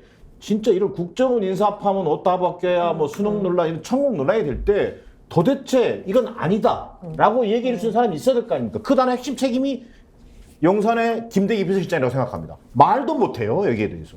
그러면 저는 개인적으로 유튜브 출연이라든가 또 스픽스 출연할 때 천공 얘기만 하는 걸 정말 개인적으로 좀 정말 그럴까? 너무 모든 걸 다 천공으로 끌고 가는 거 아니야? 사실 저희도 천공 할 때 차 계속 안 틀었어요. 예. 뭐 될만 해야 틀죠. 근데 어느 순간부터는 그것도 그게 잘 안 되더라고요. 그래서 이게 시중에는 V2, 결국은 대통령이 V2다. V2를 움직이는 V1이 있다. 근데 결국 V1을 움직이는 게 천공이라고 하는 것을 확인시켜 주는 거예요. 자, 저는 오히려 그 1급, 2급, 3급 다 해임시키고 검사 출신들도 다 채우십시오. 차라리. 저는 그런 얘기를 좀 하고 싶고, 정말이지 이 천공 하나를 정리해내지 못하는 정권, 정말 국민들 절망스러운 상황에 빠질 수밖에 없는 겁니다. 정말 믿고 싶지 않은 일이죠. 어떻게 이런 자가 국정에 개입을 할 수 있겠습니까? 그런데 방금 그래요. 말이 안 되는 얘기를 짓거리고 그러면 못하게 했다. 뭐 전혀 사실이 아니다. 뭐 이런 거는 얘기가 좀 나와야 되는 게 아닌가. 그게 상식 아닌가. 너무 상식이 아니라서 그런 것인가요? 우리가 잘못됐나요? 근데 천공에 대해서 어떤 의혹을 제기하면서 제대로 밝혀라 하는 사람들은 고소고발 들어가고 천공은 제대로 조사 안 하고 이러다 보니 도대체 천공이 어떤 좀 시중에 거친 편으로 빽이 있길래 저 사람은 저렇게 보호를 받고 문제 제기를 하는 사람들은 전직 국회의원까지 조사받고 있다는 거 아닙니까? 그렇다 보니 국민들이 자꾸 의심을 하는 것이고요. 저는 누누이 말하는데 공무원들까지 이렇게 정치적으로 줄서게 하지 마십시오. 이 감사원의 행태도 그렇고 이번에 국민권익위원장 또 검사 출신 됐잖아요. 이게 공무원들한테 공포정치 조장하는 거예요. 윤석열 대통령 초기에 뭐라 그랬죠? 뭐 신발 밑창이 따도록 신나게 일해봅시다. 부처 간에 장벽을 험시다라고 하는데 공무원들 무서워서 어디 신발 밑창 딸도록 민생 현장 뛰어다니겠습니까? 아니면 이 시간에 차라리 용산에 줄을 서자, 차관에 줄을 서자, 정치권에 줄을 서자 이러겠습니까? 저도 뭐 잠시나마 공직에 있었는데요. 공무원들 신나게 좀 뛰게 하시려면은 이런 공포정치 중단하시고 정말로 능력 있는 사람 발탁해야지 자꾸 부처에 이거 윤핵관들이 또 왔다. 이거는 공무원 버전 윤핵관이다. 이런 말 나오게 하면 안 된다. 이런 말씀 꼭 드리고 싶습니다. 이번에 국민권익위원장 된 김홍일 권익위원장이 어떤 사람입니까? 아까 전혜연 교수께서 만사 용통, 만사 천통 이런 얘기 하셨는데 이명박 대통령 때 만사 형통이라는 말이 있었잖아요. 그렇습니다. 모든 것은 다 형 이상득을 통해서 해결된다. 이것도 지금 시즌2가 된 것 같은데 그 김홍일 그 위원장이 BBK 관련해서 이거는 MBK 아니다.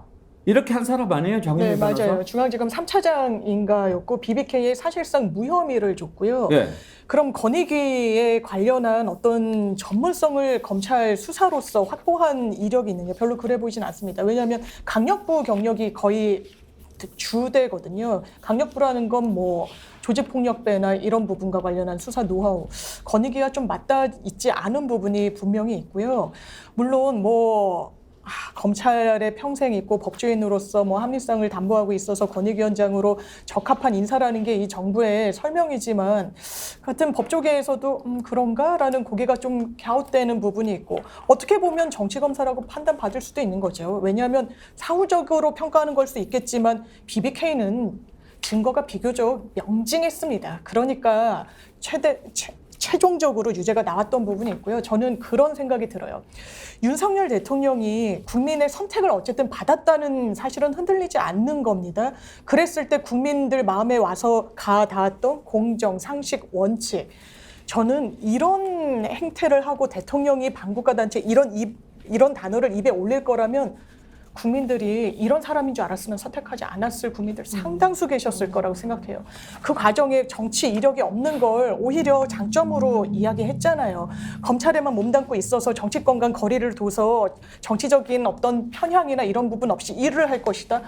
결과적으로 저는 거짓이었다고 생각합니다. 정말 지금 이라도요 시간이 많이 남았잖아요. 국정 BBK는 기조. MB 거라고 대법원 판결 나오잖아요. 완전히 나왔죠. 그런데 BBK, 다스. 그걸 아니라고 한 사람을 국민권익위원장으로 참 그것도 이해가 안 되고 이번에 통일부 장관 지명한 사람도 그렇게 얘기를 하는 사람을 과연 통일부 장관으로 그리고 또 아까 또 뭐 1, 2, 3급 다 자른다라고 하는데 앞으로 이제 공무원 교육시키는 공무원 국가공무원 인재교육원인가요? 네. 국가공무원 인재개발원장. 인재개발원장.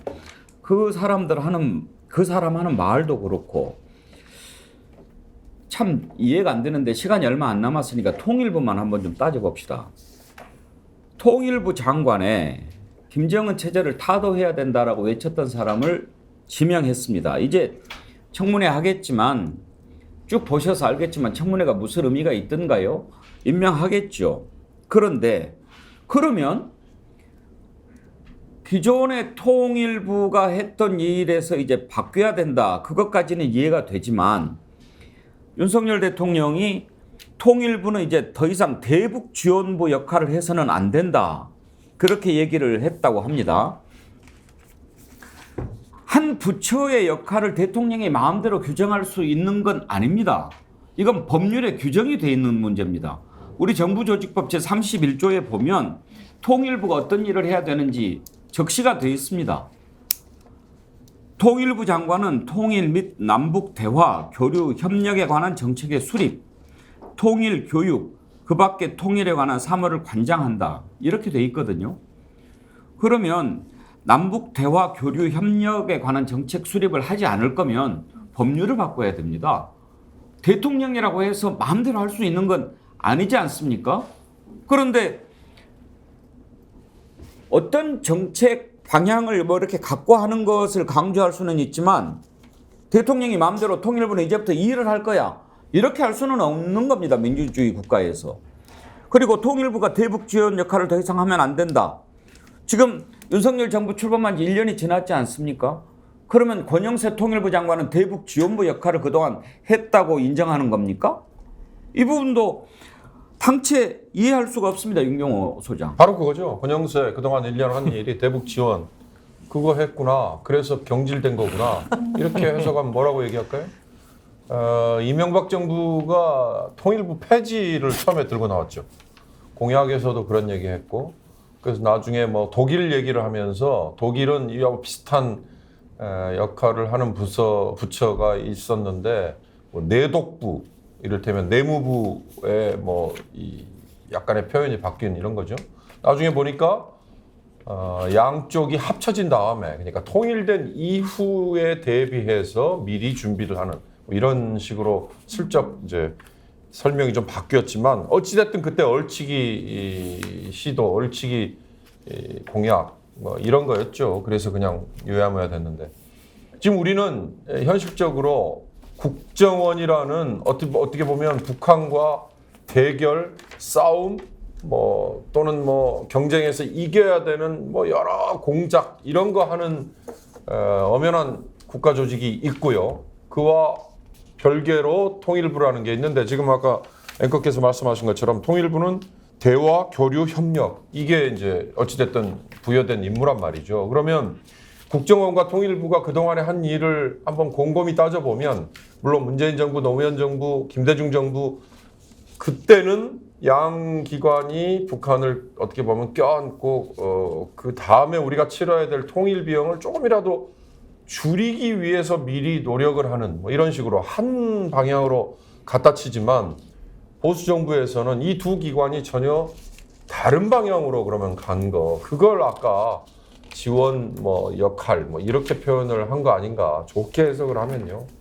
그런데 역시 저는 딱 그 한 말씀만 드리겠습니다. 통일이라는 거 우리가 외면해버리고 팽개쳐버리고 말 일이라면 우리가 왜 고민을 하겠습니까? 그러나 나중에 더 많은 갈등과 희생과 비용을 치러야 되는 거를 지금 조금이라도 줄이는 작업을 하는 게 그게 바로 통일부의 존재 가치 아니었나 싶은 생각에서 윤석열 대통령이 정말 오판을 해도 크게 오판을 했다 싶은 생각입니다. 그런데 이게 큰 차원에서의 통일의 역할도 중요한데 당장 우리 아들, 딸들 군대가 있습니다. 군사적 위기 고조되잖아요. 당장 우리 아들, 딸들 군대 가 있는 사람들 휴가도 못 나와요. 그리고 전방에 배치된 군인들은 목숨을 걸고 나라를 지키는 위기 상황이 발생합니다. 그래서 통일부라는 것은 국방부의 영역도 중요하지만 통일부는 극단적 우발적 충돌로 인해서 확산되는 것을 방지하기 위해서 대화와 교류를 협력을 하는 것이지 북한을 위해서만 하는 것이 아닙니다. 이 말씀 꼭 드리고 싶고요. 두 번째로 진짜 이게 무식한 발언 좀 하지 마라 내가 말하고 싶은데 가축 전염병이라든가 홍수 같은 문제 접경 지역에 다 연관되어 있거든요. 멧돼지가 이게 뭐 남인지 북인지 압니까? 옛날에 이 멧돼지로 인해서 법정전염병 옮기는 문제가 국회 국방이나 농해 수야도 될 수 있는데 이 가축전염병이 번지면 경기도라든가 강원도는 굉장히 재난 상황에 준하는 상황이 옵니다. 그러니까 이거는 북한만을 위한 것이 아니라 우리 남한에 있는 많은 국민들을 위해서도 북한과의 일정 부분 방역이라든가 이 부분에 대한 대화가 필요합니다. 세 번째로 이산가족들 피눈물 흘리고 있어요. 그럼 이 이산가족들 외면하면서 계속 적대정책 하자라는 건가요? 우리가 평화를 안정적으로 유지해서 국민들이 불안하지 않게 해주는 것도 정부의 역할이지 이렇게 일방적으로 전 정부 매도하려고 막말 쏟아내는 것 누구에도 도움이 되지 않는다고 생각합니다. 장유미 변호사 네. 분명히 법률에 정부 조직법에 네, 통일부 맞습니다. 역할이 규정이 돼 있고 그런데도 이런 식으로 막 마음대로 규정을 해버리는 것은 대통령이 법률에 무지해서 그런 걸까요? 아니면 나는 뭐든지 다 할 수 있는 사람이야 이런 착각을 해서 그런 걸까요? 저는 개인적으로는 두 개가 혼용되어 있는 것 같아요. 이게 검찰은요, 저희가 법률 전문가라기보다는 수사 전문가입니다. 이 형법을 평생 들여다보죠.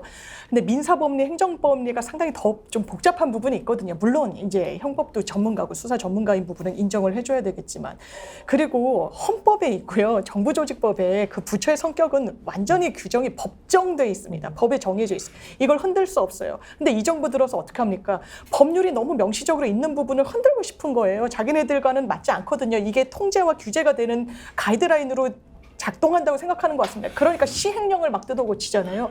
이런 걸 우리는 두 글자로 위헌이라고 이야기합니다. 그런 글 주신 분도 있어요. 사사세님, 우리 헌법 제4조에 대한민국은 통일을 지향하며 자유민주적 기본 질서에 입각한 평화적 통일 정책을 수립하고 이를 추진한다. 그래서 위헌적인 인사다. 자유민주적 기본 질서에 입각한 평화적 통일 정책을 지금 김영호 통일부 장관 내정자가 얘기했던 건 아니잖아요. 그렇죠. 그건 아니죠. 헌법 정신이죠. 근데 방금 이 여당 인사들은 윤석열 대통령의 이런 통일부 장관 인사에 대해서 자유민주적 기본 질서라는 것을 강조합니다. 이게 과거 진보 정부는 되게 이제 평화 통일이라고 하는데 방점을 줬던 거 아니냐. 뭐 이런 식으로 해서 지금 어떻게 보면 좀 말장난 비슷하게 하는 것인데 방금 저는 윤석열 대통령이 정말 위험한 사람이라고 하는 게 헌법 정신을 자기 마음대로 유린하고 있는 겁니다. 정권이 바뀌었다고 헌법 정신이 바뀝니까? 대한민국은 통일을 지향하면서 평화적 통일 정책을 수립해서 추진한다가 헌법 정신인 거예요.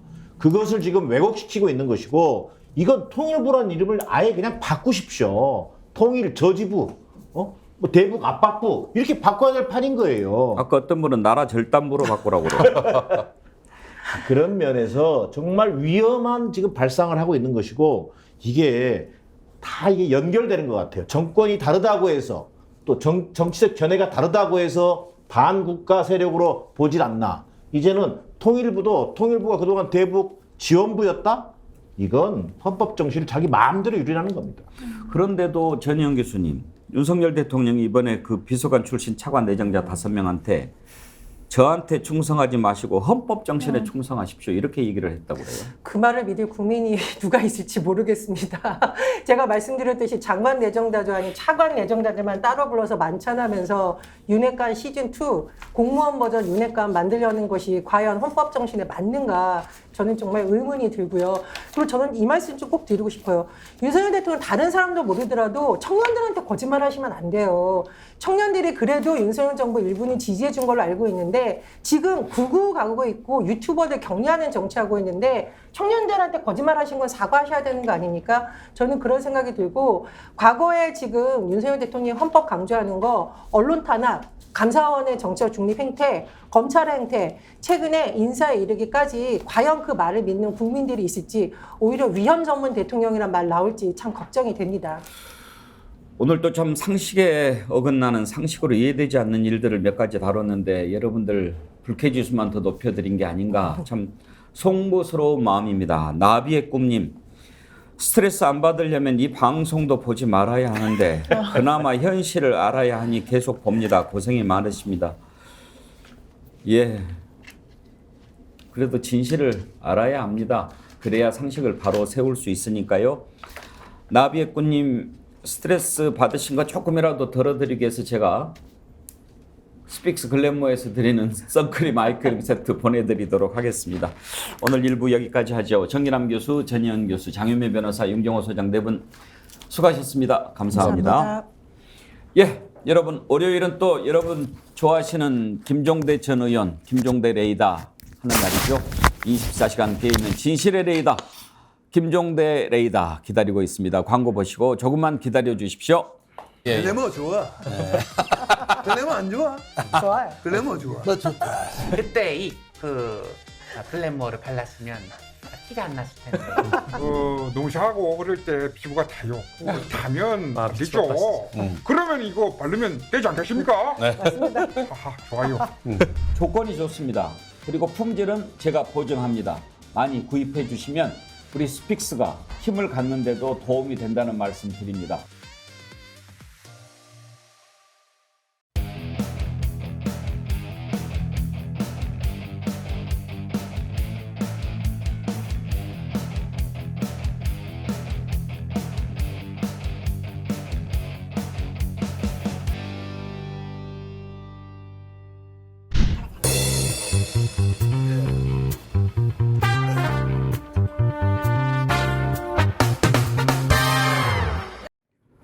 네, 24시간 깨 있는 진실의 레이더 김종대 레이더 시작합니다. 어서 오십시오. 안녕하십니까.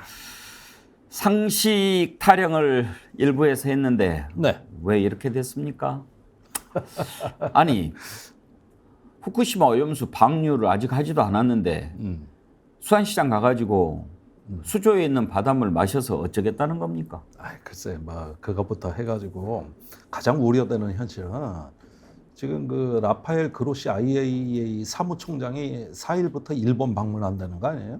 그 최종 보고서 들고. 예. 이제 그거 보십시오. 이제 저기 7월 4일 지나면은 불과 내일인데, 이제 뭐 국민의힘은 기가 살아가지고 드디어 안전성 입증됐다고 난리 날 거고, 또 뭐 일본에서는 이제 방류 이제 본격적으로 할 거고, 아이고 이건 그냥 뭐 예정돼 있는 거야.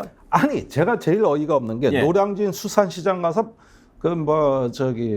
광어 우럭 배설물 있는 물 떠가지고 마신 거는 차라리 애교라고 봐줄만 해요. 엄밀하게 얘기하면 어이가 없어 그렇지. 그런데 이제부터 진행될 일을 보시라고. 이게 어떻게 되는가 앞으로.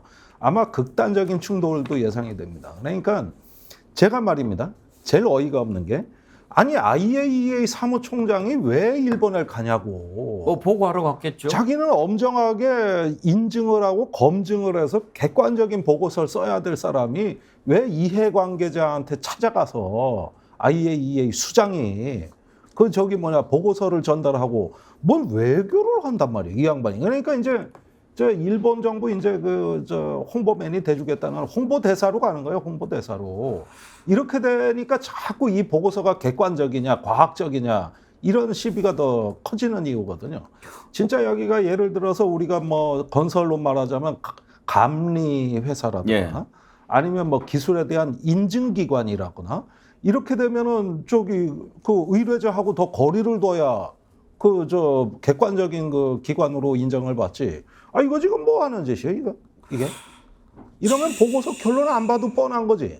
예? 오늘 근데 기사를 가져가면. 보니까 예. 특정 진영에 함몰되지 않은 초당적 국민대책위원회가 출범했다 이런 기사가 떴는데 보니까 네. 낯익은 분들이 많더라고요. 이현주 스픽스 자주 전 나오시는 의원, 분들. 신인규 상근 부대변인, 하헌기 전 더불어민주당 상근 부대변인, 그리고 김종대 의원도 네, 여기에 저도 같이 들어가요. 있던데 원래 오늘 9시 반에 기자회견 하려고 했는데 우리 방송 때문에 그럼 참석 못 하셨겠네요. 예. 다른 방송도 있었고 예, 제가 바빠서 못 갔어요. 예. 근데 말 그대로 초당적인 기구고 서로 의기투합이 되고 이 오염수 문제에 대해 심각성을 그 인식을 공유하는 사람들끼리 모인 거기 때문에 이거는 뭐 당적이고 뭐고가 없습니다. 여기 모든 당이 다 들어가 있거든요. 예, 국민의힘부터 예. 정의당까지, 민주당 물론이고.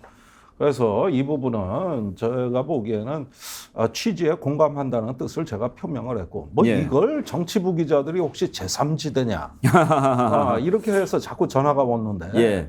그런 제3지대 논의가 아니고 이건 순수하게 오염수 문제만. 예, 그 문제에 대해서 이거는 어떤 특정 정당의 문제가 아니다. 이런 취지로 했는데 벌써부터 좀 약간 임팩트가 있는 것 같죠? 뭐 일단 모이신 분들 몇몇이 뭐 그동안 이제 참 진영을 떠나서 상식적인 말들을 해오셨던 분들이기 때문에 우리 네. 정치 분석에서도 또 많이 뵀던 분들 아닙니까? 그런데 앞으로 그러면 구체적으로 이 대책위원회가 출범하면 어떤 일들을 하시게 됩니까? 글쎄 뭐 저로서는 오늘 모임에 안 갔기 때문에 잘은 모르겠습니다만은 지금 오염수 문제는 이것은 어떤 정치의 문제를 초월해서 국가적 현안이고 이건 이제 미래 세대의 운명을 좌우하는 매우 중차대한 문제이자 더불어서 우리 지금 사회의 지성과 과학에 대한 도전이라고 보고 있거든요. 그러니까 이런 문제에 대한 어떤 하나의 기본 바탕을 다시 회복한다는 차원의 문제이지 이게 뭐 정치적으로 어찌어찌 해석되는 건 사실 불편합니다. 그래서 그런 차원의 문제고 이미 신은규 변호사가 어제 전화가 왔는데 예. 어민들 단체들을 직접 두루두루 만나고 왔더라고요. 쭉 소식을 전하면서 이게 바로 국민들의 걱정이자 불안이다. 그러면 그럴 때 누군가는 응답해야 되지 않겠습니까? 예, 그런 취지라고만 이해해 주시면 감사하겠습니다. 근데 다들 뭐 이렇게 이제 면면을 보니까 고개가 끄덕거려지는데 이쪽에서 갸우뚱하는 분이 최대집 전 의사협회장인데 거기도 진즉부터 준비를 했어요. 제가 방송 나가 그랬어요. 예. 도대체 어떻게 된 게 후쿠시마 오염수 문제의 논의가 예. 우리 사회 과학자 의사들이 참여 안 하고 정당 간의 현수막 전쟁이 돼버렸다 이게. 예. 이게 정상적인 나라냐 말이야. 아니 원래 이런 얘기를 하려면 의사과학자들이 먼저 나서야지.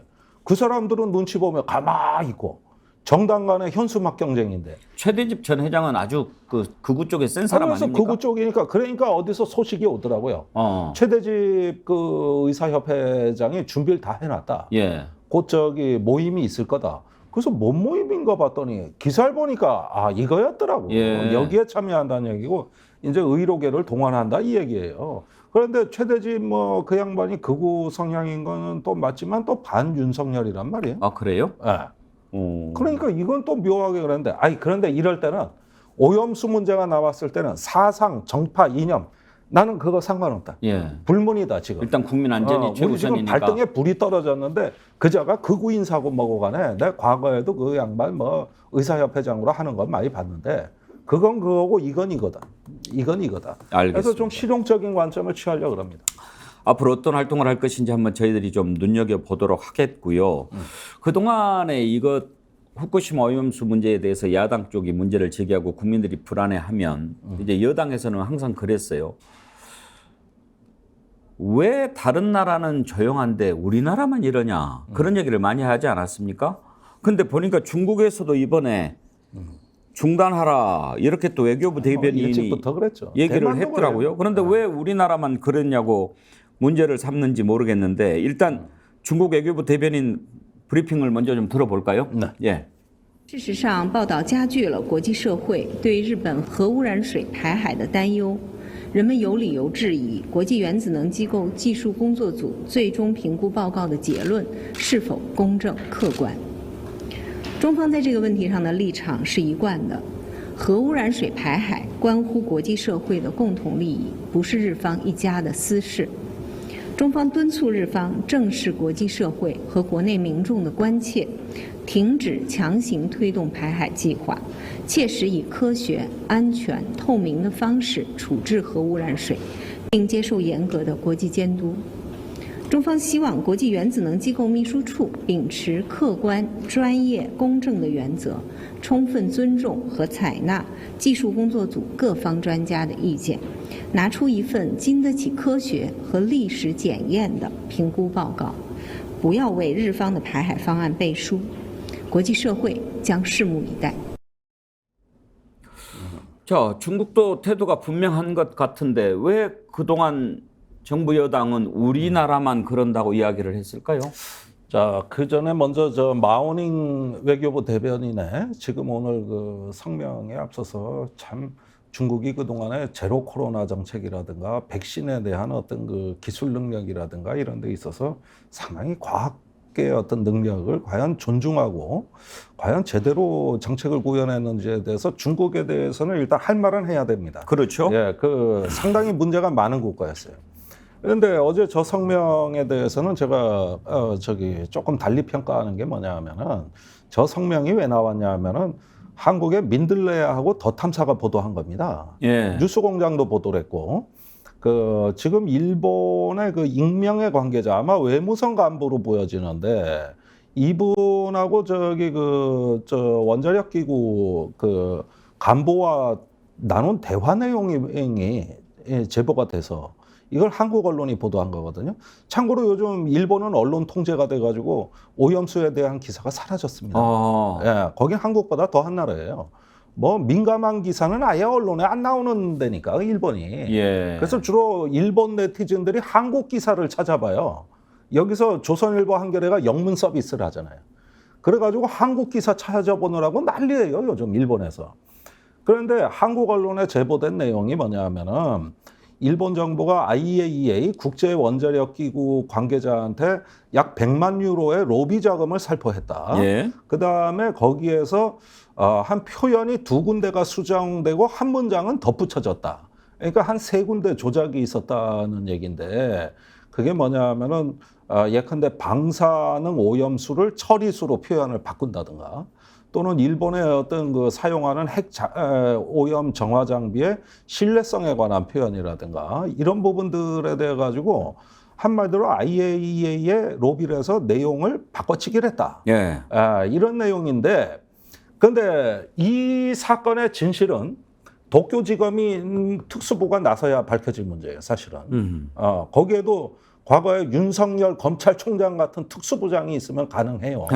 예, 그러는데 지금 이 진상을 다 확인하기 전에 이번에 폭로된 내용에서 확인해 볼 여지가 있는 대목은 이 구체적으로 문서의 제목과 종합보고서의 문서의 제목과 그것도 영문 표기로 그다음에 장절 편성까지 다 나와버렸단 말이에요. 예. 총 6개 장과 한 3개 정도의 부록이 딸려 있는데 그 각각의 명칭이 나와 있어요. 그러면 이거 확인해 보면 아는 거거든. 그러니까 이게 일본에도 워낙 가짜 뉴스가 워낙 많기 때문에 우리가 다 신뢰하자는 얘기가 아니라 이런 보도가 나왔으면 그 보도에 맞는 그 보고서가 실존하는가. 그다음에 그 보고서가 일본 정부에 전달된 시점은 언제인가. 그러면서 이것이 표현의 수정에 영향을 줄 수 있는 다른 개연성은 없는가. 일단 주변 체크는 가능한 겁니다. 예. 그걸 한국의 탐사보도팀들이 다 떼야 되는 거죠.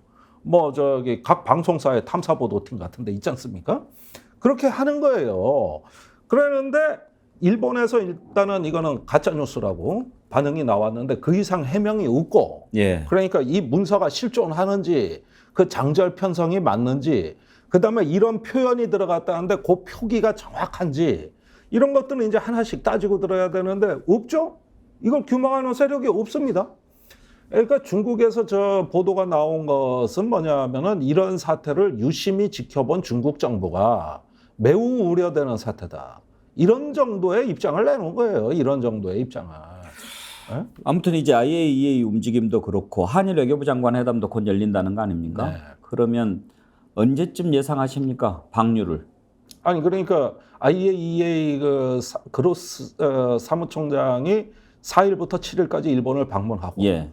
뭐 3박 4일이나가 또 되게 오라가나고 그 뒤에 한국 방문설이 있어요. 아. 한국에 오는 그때가 아마 여론 홍보전에 절정에 이를 겁니다. 예. 그러면은 감리나 인증이나 하라 그랬더니 이 사무총장이 이제 각국의 홍보대사로 돌아다닌다는 이 뜻이 되는 거고 여기에서 이제 그 오염수 방류의 정당성한 명분을 찾았다고 생각한 정부 여당의 대대적인 홍보 프로파간다가 진행이 될 겁니다. 그리고 국민의힘 의원들 각 시도에 수산시장 다 내려갈 거예요. 다 내려가고 거기서 우럭, 도미, 광어 파티 다 할 거고 현수막 다 걸릴 거고 이 짓이 시작돼요. 그러면은 이제는 일본 정부는 라이센스를 딴 거거든요. 이 최종 보고서로. 예. 라이센스를 완전히 확보했고 모든 시설에서 방류 준비가 완료됐기 때문에 이제부터는 지체 없이 즉각 그것도 하루라도 빨리 해가지고 이 방류를 기정사실화해야 되는 거예요. 그러면은 이제 지금 불과 앞으로 남아있는 시간은 일주일 남짓? 저는 길어야 일주일이다. 이제 금방이라고 봐야 되겠네요. 이렇게 보는 것이죠. 그러면 지금 이제 한 가지만 우리는 오히려 일본을 오히려 더 주목을 하고 있는 상황인데 우리나라는 완전히 지금 자빠져 있는 상태고 일본이 계속 그런 입장을 밝히지 않습니까? 일본 어민들이 반대하면 방류하지 않겠다. 그 부분은 어떻게 설득을 할 것 같습니까? 그러니까 어민의 반대라는 것은 일본에서는 제가 보기에는 이미 돌파한 것 같고. 어떤 식으로요? 아니 이제 대규모 기금을 마련하고 그 다음에 보상책으로 어떤 손실도 없게끔 이미 일본 정부는 다 장치를 만들어놨는데 대략 우리 돈으로 한 7천억 원 이상, 8천억 원 사이 요 정도에서 1차적인 그 기금 마련을 확보하고 이미 거기에 따른 어떤 그 실행 국면에 들어갔다. 한국은 그런 거 없어요. 그러니까 지금 관변단체인 수협중앙회가 주목이 되는데 제일 어이없는 게 수협중앙회예요. 지금까지 한 번도 반대를 안 했어요. 그렇습니까? 그리고 5월 중순에 이제 보도자료 나온 게 뭐냐면은 5월 중순이면 이 논의가 무르익지도 않았을 때예요. 그때 4차 보고서, 5차 보고서 나올 때거든요. 그때 낸 보도자료에 벌써부터 뭐라고 썼냐면은 오염수로 인한 유언비어로 수산업 종사자들이 피해를 입지 않도록 TF를 만들겠다. 그러니까 이미 한 박자 일찍 지금 정부의 정책 기조대로 이미 가 있었다고. 그렇게 보면은 빠르긴 되게 빠르다. 그러면 보십시오. 옛날에 기억해 보십시오. 김영삼 정부 때 왜 미국산 쌀 수입 개방 그 파동이 있을 때 그때 농협이 무슨 일 했습니까? 광화문 내거리에 소달구지 끌고 나가 쌀 수입 반대 투쟁했습니다. 왜? 농협은 그렇게 할 수밖에 없는 거예요. 농업인들의 이 권익을 대변해야 되니까. 그런데 이번에 수협중앙회는 그런 일을 하질 않아요. 그러니까 벌써 국내 최대 제가 알기로는 그 회원 가입 단체가 1,900개가 넘는 걸로 알고 있고, 그리고 선거로 선출된 선출직 조합장이거든요. 중앙회장이거든. 그런데 벌써부터 거기가 일찍부터 그 공작이 시작이 됐고 이미 우리나라 훨씬 이른 시기부터 사실상 다 줄 세우기가 끝났다. 오염수 방류 결국은 어민들이 분열되는 거예요. 오염수 방류 관련해서 한 가지만 더 그러면 좀 생각해보고 한 가지만 더 다른 내용을 짚어보고 싶은데요. 어떻게 해야 되겠습니까? 그러면 지금 이제 임박해 있는데 그냥 당해야 됩니까? 그러니까 이 시점에서는 이제 만약에 방류를 우리가 막을 수 없다면 2차적인 목표로 지금 방류도 조금이라도 문제가 발견이 되면 방류를 중단하게 돼 있거든요. 그러니까 이것에 대한 감시 체계와 그 방류 중단을 요구할 수 있는 요건을 강화하는 그 싸움으로 바뀌겠죠. 그렇게 하면은 일본 후쿠시마 인근의 환경단체, 기후위기 대응단체, 그 다음에 어떤 수산업단체 이런 사람들이 그 후쿠시마 인근에서의 그 방사능 측정이라든가 예. 해상 오염에 대해 신뢰성 있는 검증을 할 수 있는 추가적인 이제 저 장치들을 우리가 그걸 달성하기 위한 대로 일단은 싸움의 목표가 바뀌고 그 다음에 일본 정부의 중단을 요구하는 싸움으로 바뀌겠죠. 혹시 해저 30년간 방류니까. 혹시 해저 터널이 그 후쿠시마 원전 오염수 탱크에서 얼마나 멀리 얼마나 깊이 돼 있는지 혹시 아십니까? 일단 해저 터널은 그 오염수에서 이렇게 파이프로 연결돼 가지고 해저 터널 길이는 1km입니다. 1km. 예, 그러면은 그 연근해에서 육지로부터 1km 거리의 그 바다에다가 예. 이걸 방류하는 거거든요. 그렇다면 그 모든 해저 터널의 설계도와 어떤 위치나 이런 것들을 가지고 그 인근에서 어떤 거 해상 감시 활동을 할 수 있는 거 아닙니까? 방사능 측정기라든가 다른 첨단 장비도 있을 수 있는 거고 또는 해수를 채취해서 국내 가져와서 검증할 수도 있는 거고 여러 가지 방법이 있을 거예요. 아니 그러니까 이제 오염수가 방류가 될 거 아닙니까? 방류가 되면 그 시료를 채취해서 얼마나 이게 잔존해 있는가를 확인을 해야 될 텐데 만약에 깊이 해저 터널을 만들어서 1km까지 했다고 그러면은 그 심해로 들어가서 그거를 채취하는 것이 가능하겠습니까, 그게? 아니 그러니까 이제 심층수, 그다음에 해류 지도, 그다음에 설계도 뭐 여러 가지가 필요하죠. 그런 것들이 다 갖춰져야죠. 그다음에 거기서도 다 측정이 불가능한 우리가 모르는 어떤 방사능 오염원들이 많단 말이에요. 그러니까 예컨대 뭐 삼중수소 같은 경우는 특히 의심스러운 핵종 아닙니까? 그러면은 이런 부분에 대해 가지고 자체적인 검증 절차나 어떤 측정 결과에 대해 신뢰성 있는 데이터를 못 얻는다면은 방류 중단 요구해야죠. 그때는 이제 방류 중단 투쟁이 되는 거죠. 이때부터는 방류 중단 투쟁. 뭔가 이걸 알면서도 당하는 느낌이 참 안 좋네요. 초기에는 안전한 게 흘러나갈 수도 있어요. 그러다가 어느 정도 시점이 지나고 세계 여론이 잠잠해지면 그때 방류하는 오염수는 같은 오염수냐? 이거 믿을 수 있느냐? 그러니까 이게 장기적으로 지속되는 아주 지루하고 긴 과정이죠, 이게. 아주 고약한 그런 일정입니다. 국민들 걱정이 이렇게 많은데 그냥 그 수조에 있는 물 마신다고 국민들이 안심할까요? 그 인천 앞바다에서 떠온 물 그거. 김영태님, 이렇게까지 한국 정부가 실드 쳐주는 이유가 뭔가요? IAEA에 100만 유로를 뿌렸다면 한국에 더 큰 돈을 썼을 것 같은 의심은 나만의 생각인가요? 아니 여기서 오히려 우린 자발적으로 갖다 바쳤지 뭘 여기다 씁니까? 이석영님, 동생이 일본에 사는데요. 후쿠시마 제품을 많이 판대요. 원산지 글씨는 작게 표기하고 싸게 판매한답니다. 푸드리 햇번님, 일본 어민은 보상이라도 받겠지만 우리 어민은 어쩌냐고요. 일본이 보상해 줄 것도 아니고. 그러니까요. 이렇게 돼 있는데 뭘 보슈님 참 재밌는 글 주셨네요. 아까 중국 외교부 대변인 얘기 들었는데 오늘 처음으로 중국어가 아름답게 들리네. 예.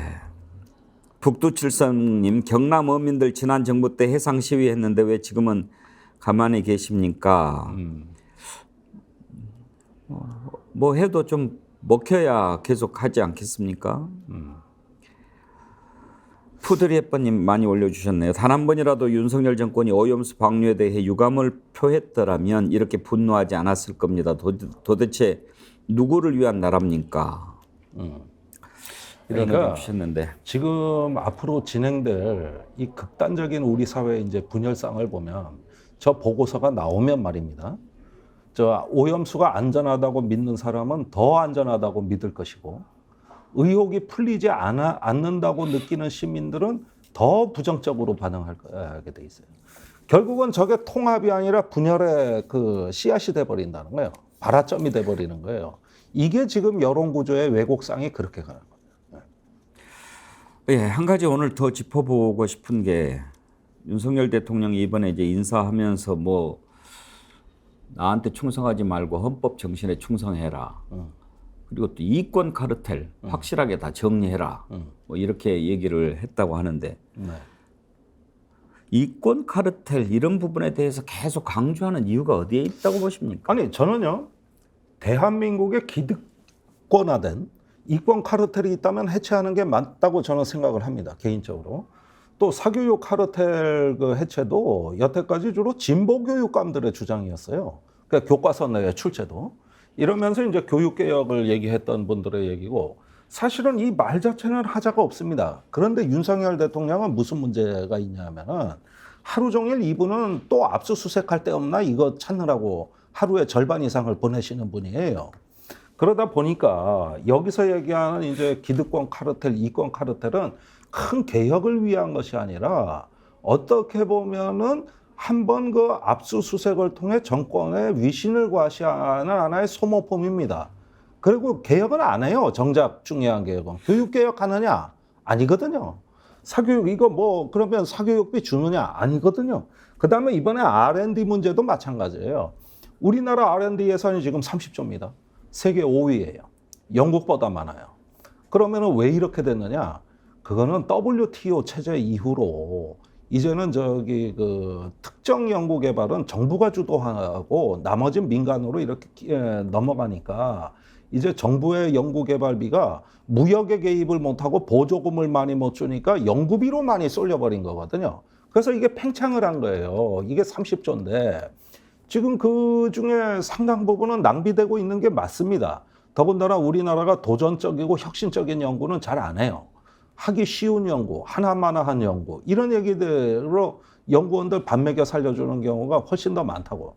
그런데 문제는 이거를 개혁하려면 말입니다. 이렇게 이권 카르텔 또 압수수색하고 세무조사하고 이 방식이 아니고 어떤 그 자발성과 창의성에 기반한 연구개발 체제로 구조 자체를 혁신해야죠. 네.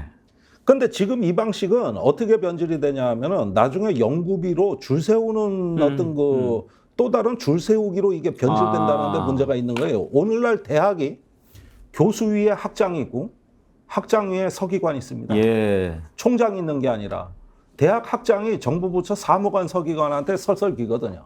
전부 연구비로 대학을 다 줄 세워놨기 때문에 이래가지고 어떤 복잡한 정부의 관치 연구 개발 체제를 다 만들어놨어요. 이건 뭐 이공계 사회과학 다 마찬가지입니다.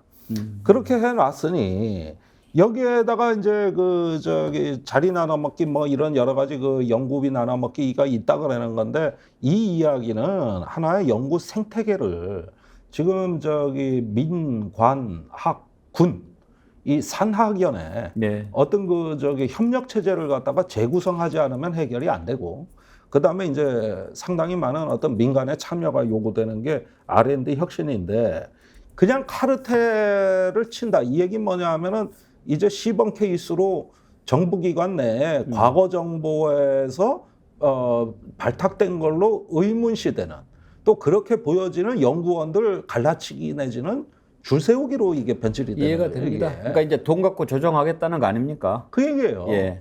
그러면서 이제 그 연구직들 보직까지도 그러면서 어떻게 되느냐? 이제는 진짜 도전적이고 혁신적인 연구는 진짜 불가능해집니다. 확실한 관치 연구 개발이 돼 버리는데 이렇게 되면은 진짜 연구는 불가능해지는 거예요. 아니 중국 보십시오. 정부 보조금 왕창 쏘다 보면 반도체는 망하고 정부 연구 개발비가 한 푼도 안 들어간 태양광 패널은 전 세계를 석권하고 있거든요. 그러니까 이게 뭐냐면 비효율적인데 관치는 돈을 쓰게 돼 있는 거예요. 줄 서는 놈들한테. 그러니까 이렇게 하지를 말고 시장이 판단하도록 한다거나 자율적인 어떤 그 연구개발 집단 내에서 어떤 적자 생존의 원리로 할 수 있도록 이런 어떤 생태계를 조직하느냐 모르겠까.